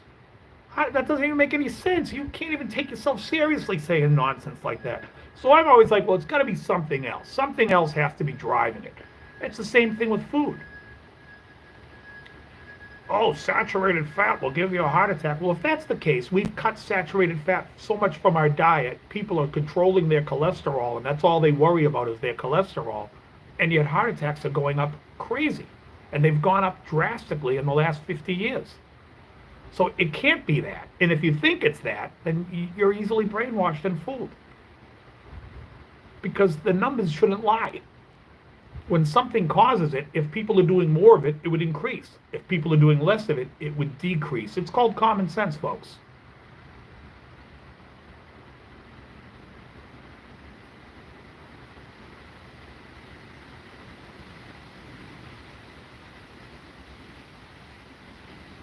You guys watch, there's a channel on YouTube called Two Set Violin. It's these two violinists, Brett and Eddie. And I believe that they're from Australia. Well, I think they're originally born in like Taiwan or something, but now they live in like Singapore. And they make these great videos, and they talk a lot about classical music and stuff. And one of the things they did a video on was they were showing some young kid on like America's Got Talent, or one of those stupid shows where he's like the fastest at playing Flight of the Bumblebee. Now, Flight of the Bumblebee is not like the greatest, most musical song, but they, they're looking at it like, well, as soon as he plays it fast, he loses the feel for the song, and it's like, that's not musicianship. Like, you can play something at 325 beats per minute. So what? Go try to play something by Liszt, like Faux Filet, at fucking regular speed. That kid couldn't play it. It's way too complex. Or some of the Paganini stuff. It's way too complex. But yeah, playing Rimsky's, like that chromatic thing, it's like, yay, you can play it fast. And like, they were laughing because people on the show were like all so faking it, like, oh my God, this is incredible. No, it isn't. And it's just the way, like, when you guys, I'm sure 99% of the people that watch my channel are musicians. Maybe one person likes to smoke cigars. No, I'm kidding. But probably everyone's a musician. It's like the same thing. It's like when a non-musician says, oh, you got to check this guy out. He's great. Then you go look at him and you're like, he's not great. Why are you telling me this guy is great? Oh, man, you got to see this guy. He's so good. It's like when I used to produce in L.A., and I was working at West LA Music, and at night I'd be producing stuff, and so many like women would be like, you should hear my niece or my daughter. Oh my God, they're so talented. And then I'm like, all right, well, bring in a tape. And then they bring in something and you're like, oh God. Yeah, they're talented, all right. You should be their agent, but don't be your agent to me, because people who are non-musicians don't know. They don't even know what they're listening for. It's frightening. Even some musicians, they don't know what the hell they're listening for.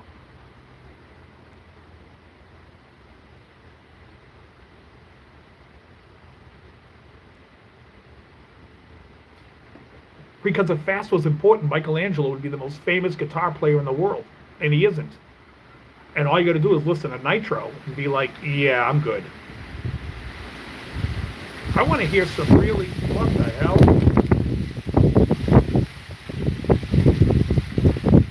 Wow, that was a strong wind. I want to hear some really talented musicians. Oh, listen to Nitro. You know what? I don't want to listen to music anymore. I'm good. It is getting chilly out here now, though.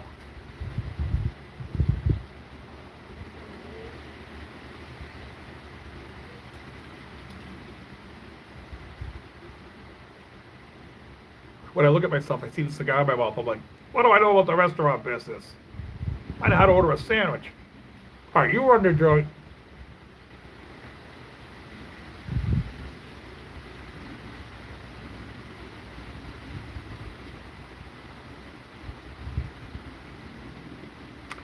Is anyone talking? Because oh my goodness, Dave plans to resume your Guitar Theory podcast, possibly. God, I don't know why none of these were popping up. Let me just see. Hey, Oliver.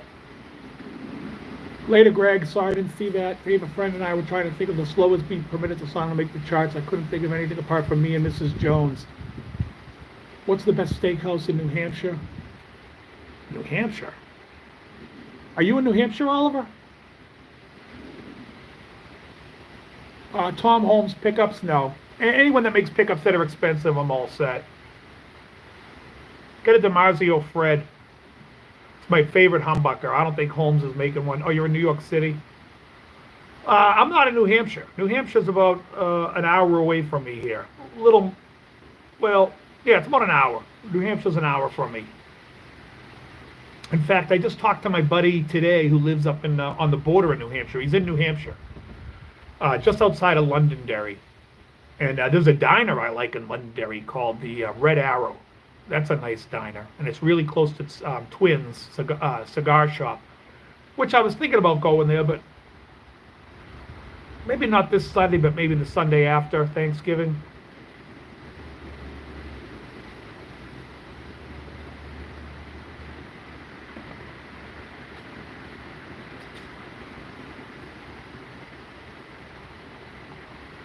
Who's that? Hey, Cold Roses. Cheers to you as well.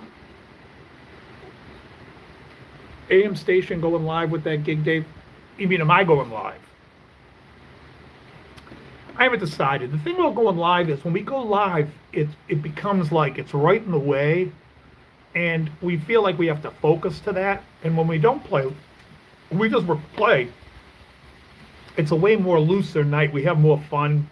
More people dance. They don't feel like I feel like it impedes a little bit. So I don't like to do it all that often. The people who run the bar and own the place, they don't care. They're like, you want to set it up, set it up. They're all for it. But we are like, I don't know.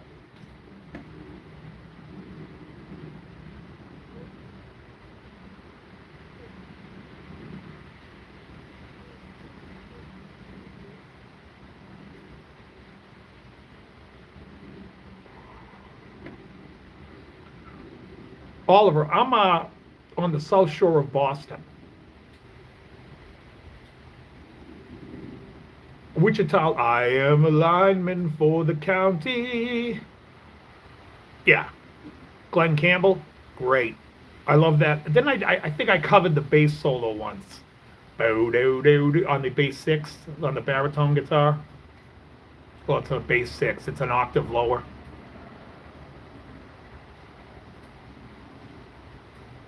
Wichita Lineman's great. I love a lot of the old country stuff. I love George Jones. A Good Year for the Roses is a great song from George Jones. That's one of my favorites. I like all the old country stuff. New country I could do without the bro country. But I'm a huge Steve Wariner fan. I love Brent Mason's awesome. I do like Brad Paisley. I just feel like after a while, every song's starting to sound the same. But I liked a lot of the, I like the George Strait stuff. I like, what's that guy in the 80s? Suppose I'd call you Randy Travis. I like Randy Travis a lot. But I like a lot of the earlier guys, too. Lefty Frizzell and, what's the guy that did Lonesome Me?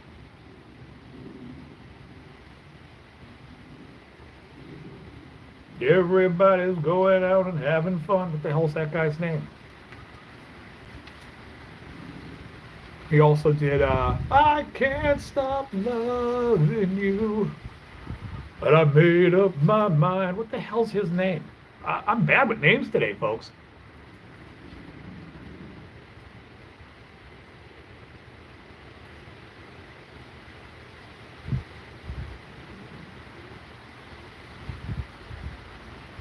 Who the hell did Lonesome Me?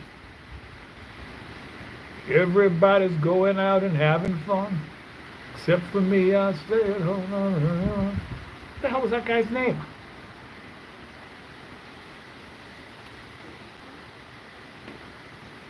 Kenny Rogers I liked, but he wasn't. He was kind of like that's like pop, you know. That was pop country at the time. I liked more of the Waylon Jennings. I liked Don Gibson. Thank you, Cold Roses. Thank you. Yes, Don Gibson. I love Don Gibson. Lonesome Me. I Can't Stop Loving You. I think he did Sweet Dreams that Patsy covered.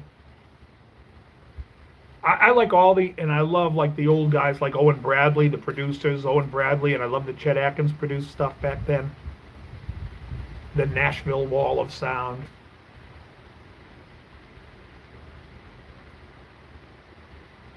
There's a couple of Katie Lang albums I really like. I like the one with Black Coffee, Shadowland.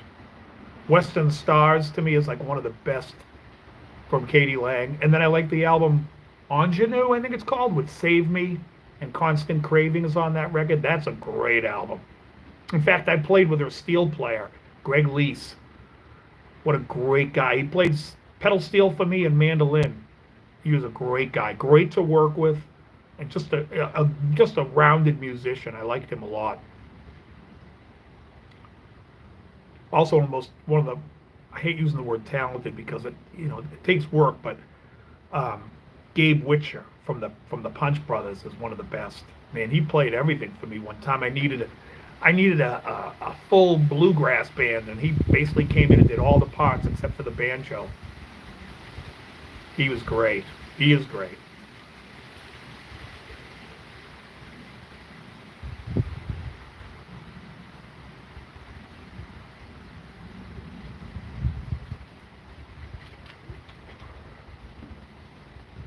Everybody's going out and having fun. Billy Walker was good, yeah. I was very friendly with Norm Macdonald. I used to go to lunch with Norm Macdonald quite a bit. Norm was my neighbor, and Norm was very big into the old country guys. I'm trying to think of who he liked. He liked oh, he's mentioned in the song "Looking Back Texas." What the hell's Let me try to think of the chorus to "Looking Back Texas." How I remember this guy's name. Let's go to Looking Back Texas. Willie and the boys. They're just feuding like the Hatfields and McCoys. Playing those something train songs. It's that guy, whatever his name was. I can't remember his name, but Norm used to love like all the country hobo type singers that sang train songs and stuff like that.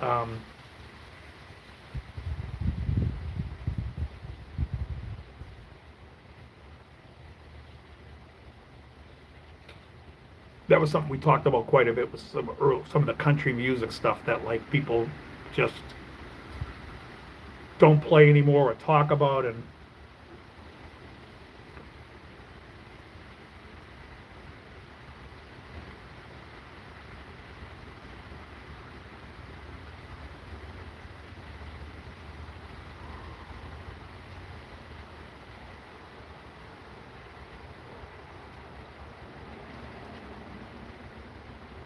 trying to think, I can't think.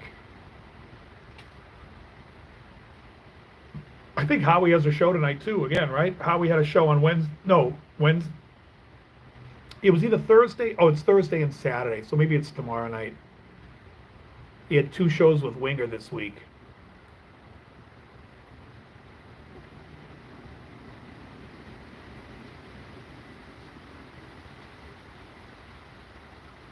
And Howie's funny because, here's a guy, he'll say to you, like, and that's why I was asking him if he was playing backline stuff, because I know he brings his Line 6 pod and puts it in the effects loop. But his sound live is always awesome. And, people always say, oh man, what amp are you playing? He's like, doesn't matter. Can always get a great sound. He always sounds like Howie when he plays. And that's good.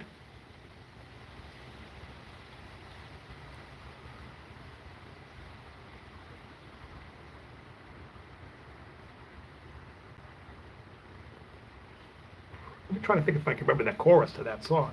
Let's go to Looking Back Texas with Willie and Waylon and the boys. It's something life we live in has us viewed in like the Hatfields and McCoys. Just Newbury. Is it Mickey Newbury? Just like those something plans and Newbury train songs and blue eyes crying in the rain. Let's go to Looking Back Texas. By the way, that's a great song. I think Waylon doesn't like that song, or didn't like that song. But it's great.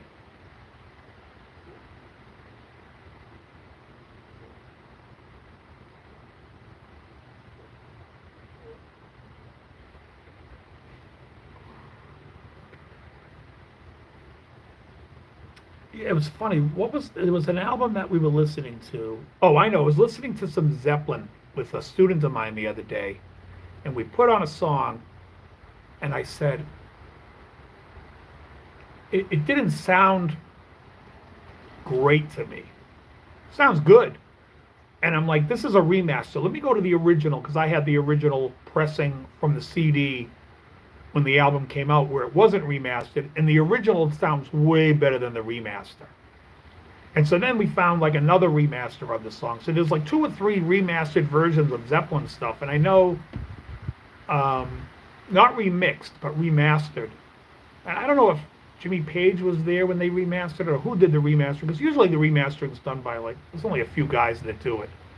But the newer remasters didn't sound as good as the original. So at that point, then I went back and started looking at other remaster stuff. I tend to like the stuff that's not remastered. Especially if it's stuff that I know, because certain things pop out.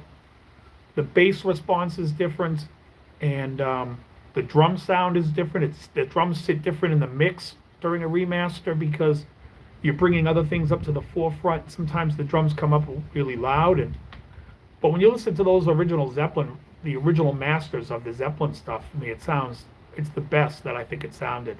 Better than the remasters, the box set remaster, and then they went and remastered them again when they re-released all the original albums. I don't know if you guys have any thoughts on that, tell me. No, it's not. Oh, is it Hank Williams Pain songs? Or Newbury's Train songs? And then he mentions somebody else in it too. There's another train song guy, just like Hank Williams. On the last chorus, he changes it to another guy too that he liked. Who said that? Cold Roses. What is the Galveston Oak? It's still here now.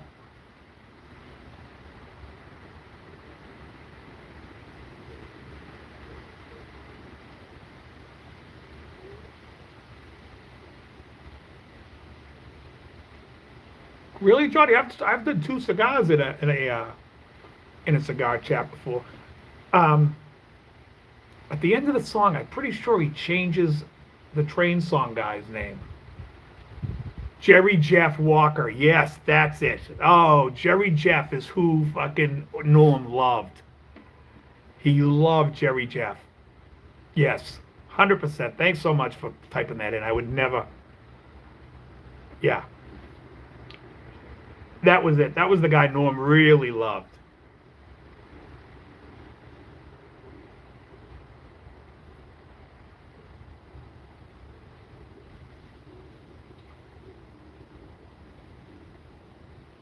For me, the old country guys I really like. I love George Jones.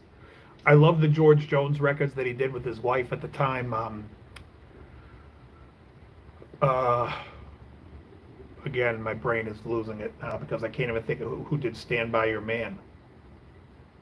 What the hell was her name? I love her solo stuff too. My man understands. I get him in the palm of his hand and I love him. And she did the song Divorce. My D-I-V. What the hell's her name? All I can think of is Tanya Tucker, but it's not her. Tammy Wynette. Thank you. Tammy Wynette. The George and Tammy albums are awesome. Golden Ring. 2-Story House. Excellent. And I love George Jones stuff. Like I said, that his stuff I really liked. Um, One of my favorite country songs, and what's her name did a version of it. Emmylou Harris did a version of it, but I think the best version is the band that wrote the song, and it's the Starland Vocal Band. You know, the people that did the song Afternoon Delight, they have a song called From Boulder to Birmingham, and that song is awesome, and I love their version of it. And it's a very well covered song. And you know, those guys, the husband and wife that wrote Afternoon Delight, that are one half of the Starland Vocal Band, they actually wrote Country Roads, and they gave it to John Denver, and I think Denver like added a couple of lines in the song, but it was like 90% finished when they brought it to John Denver, and Denver covered it and became a huge John Denver hit for him. But it was written by that couple that's in that band. And they wrote From Boulder to Birmingham, and they wrote Afternoon Delight. But From Boulder to Birmingham's an awesome song. I don't want to sit here, a love song. Oh, they were great. Like I said, I like it better than Emmylou Harris's version.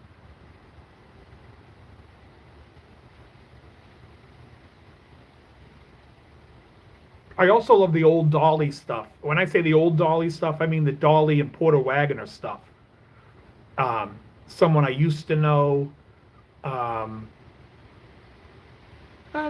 should have told you better, but what the hell's the name of that song now? Someone that I should to know was a great song, but they had another song that I loved. I could have loved you better, but something on my mind. I'd use my phone to look it up, but I could have loved you better. But I haven't listened to that in 100 years. The Last Thing on My Mind. Great song from Dolly and Porter Wagoner. And I liked Porter Wagoner a lot.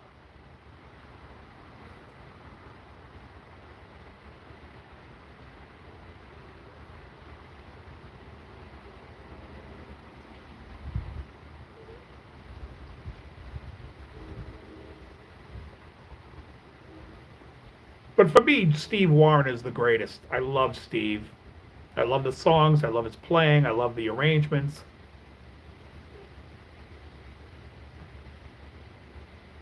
I Can See Arkansas is a great song.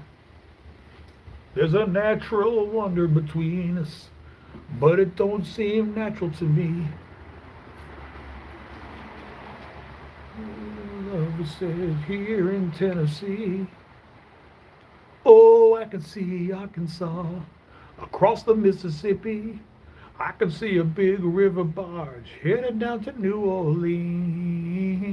I can see the cotton fields on the other side, and the sun's going down again. Oh, I can see Arkansas, but I never could see why the love we had should end. Oh, it's fucking great. Those are like real songs. I mean, those songs are beautifully written, great. Like I said, I like a lot of country stuff. And if you practice and play along to country, you will definitely improve your bending.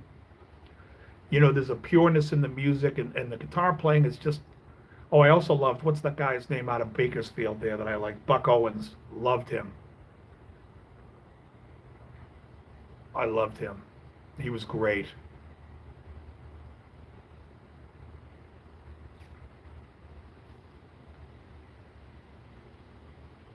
And a lot of these guys play the same songs. A lot of the players sang the same hits over and over again. Certain guys had hits with it, certain didn't, which is, I think, why the whole number system came out of Nashville, because so many bands were doing the same songs.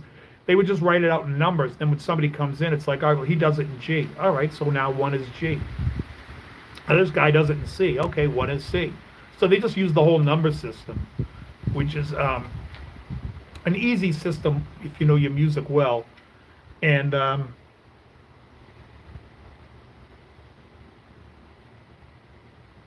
yeah, there was that.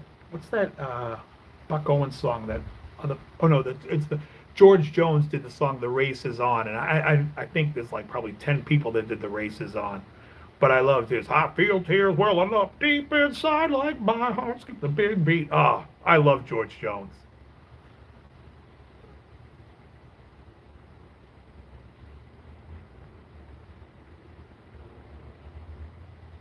And George Jones did Tennessee Whiskey, but he does the real Tennessee Whiskey where it's the real chords to the song. If you hear the Chris Stapleton version, he's actually singing the lyrics to Tennessee Whiskey over I'd Rather Go Blind by Etta James. Just the two chords, the major, the one to the two, the whole song.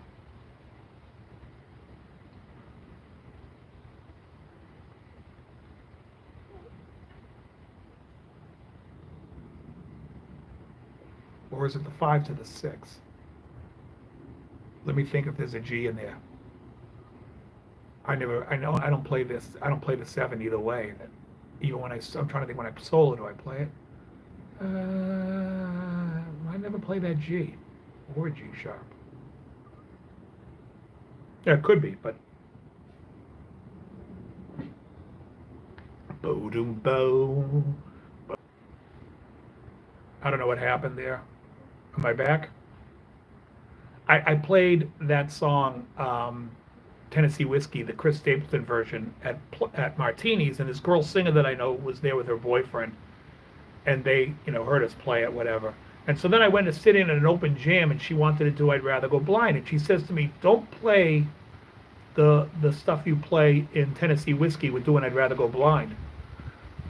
And I'm like, thinking to myself, you're a knucklehead, because the parts that I'm playing in Tennessee Whiskey, I'm actually playing the Jimmy Johnson guitar lines from I'd Rather Go Blind. I don't even play Tennessee Whiskey. I'm playing I'd Rather Go. So I'm like, those are from the original song. Like, it's Jimmy Johnson on the record. Jimmy Johnson was a Muscle Shoals guitar player. It was just awesome. Actually, the Muscle Shoals guys were all great. What was the other guy's name? Pete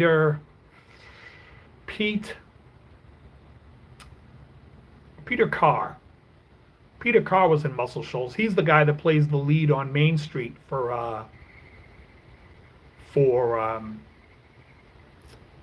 Bob Seger.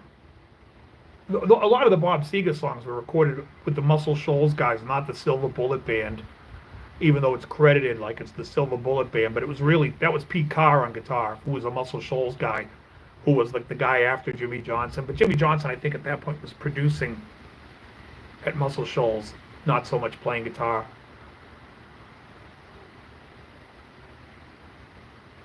Another great guy from Muscle Shoals, Roger Hawkins on drums. Just awesome.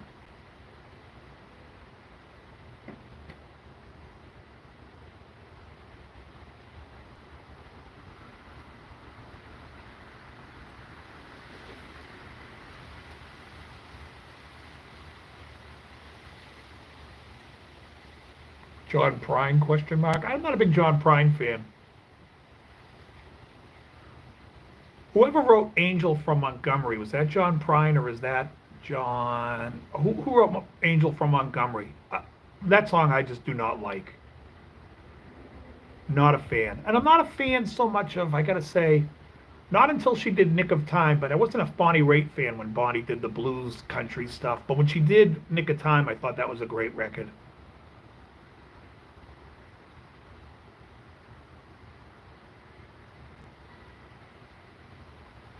Although I didn't mind her Runaway, Del Shannon's Runaway, but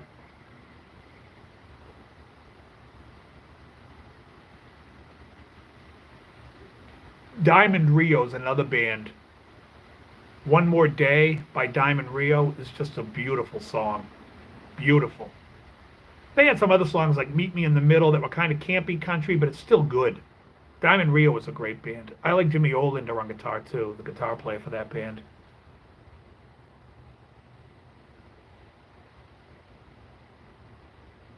And I like Leroy Parnell. In fact, Leroy Parnell, Diamond Rio, and Steve Wariner did a song. They did a cover of Working Man Blues that I like better than the original version there. Now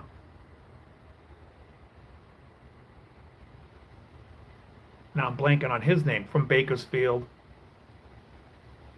The guy who did I turned 21 in prison doing life without parole. Okie from Muskogee. What the hell's his name now? think he passed away a couple of years ago. What the hell's his name? I can't believe I'm blanking on his name. Merle Haggard, thank you. Yeah, I love Merle.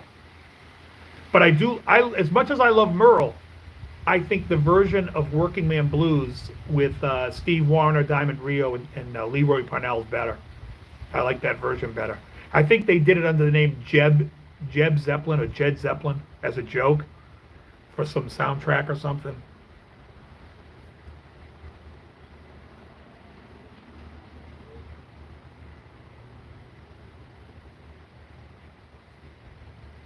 Actually, I liked all the Bakersfield guys. I did like Dwight Yoakam too.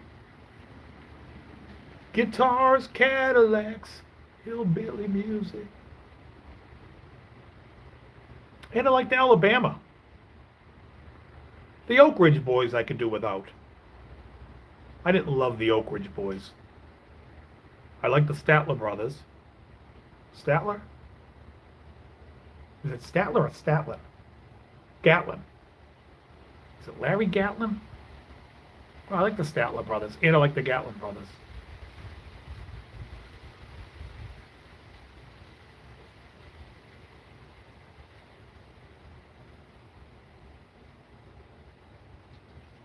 Doyle Hargraves, I don't know. That name I don't know.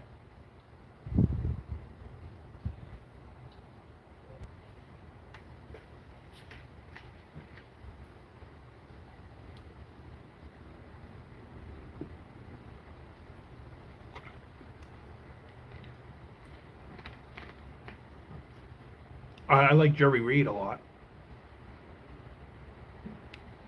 Eastbound and down, loaded up and trucking. We're gonna do what they say can't be done. We got a long way to go. Yeah, Yoakam's excellent.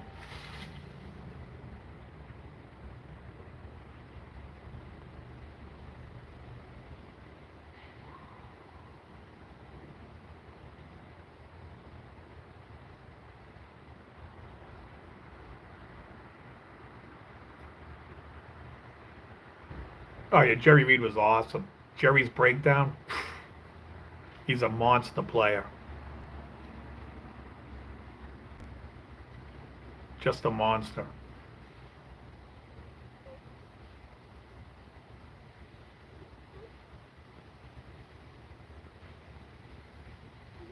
And he's in Smokey and the Bandit and the Waterboy. Guy's great. See, now the cigar is here at the last, I would call this the last sixth, not even the last third. And it's really flavor-wise, it's just, now it's like, this is more what I like. Eastbound and Down is from Smokey and the Bandit. Yeah, because he was in Smokey and the Bandit and he sang the theme to it, Eastbound and Down.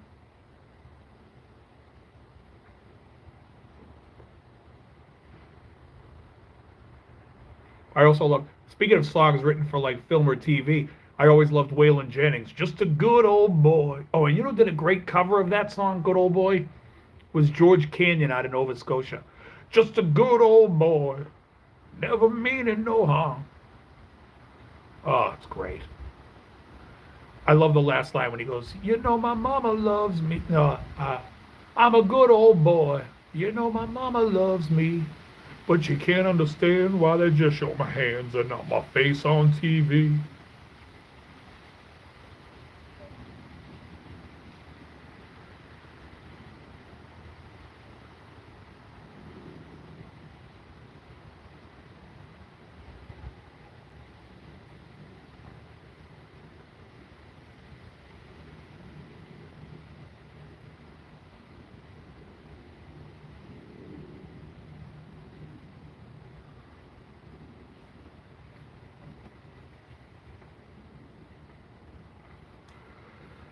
What else, guys? Because this is gonna be the last 5 minutes right here.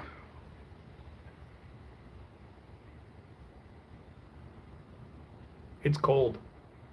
It's getting cold.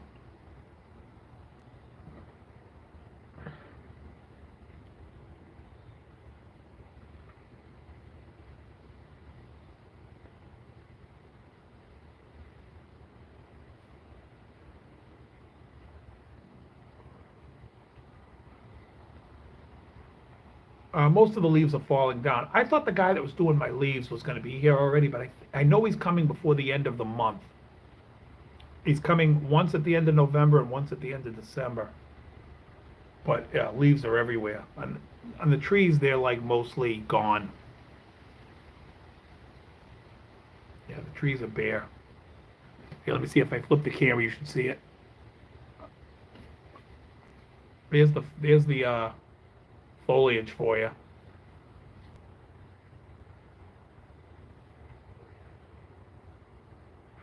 Now I would keep it like this, but then I owe a royalty to Johnny Kramer because he shoots outside and just has the thing on the camera outside. So I can't do that. I have to get written consent from Johnny Kramer for that. That's copywritten. Oh yeah, it's cold today now. It was like 65 when I came out, and right now it feels like it's probably a little under 60.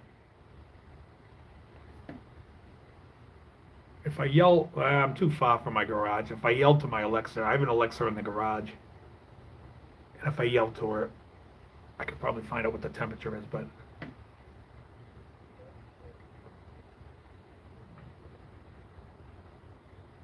all right, guys, I'm gonna call it because last chance. Any questions or I'm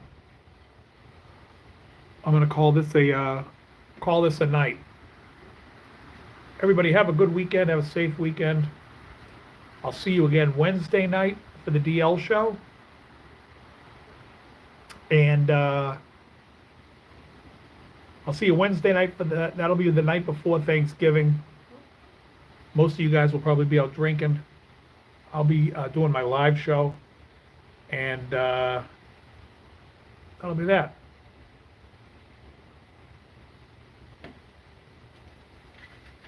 All right, everybody. Very good.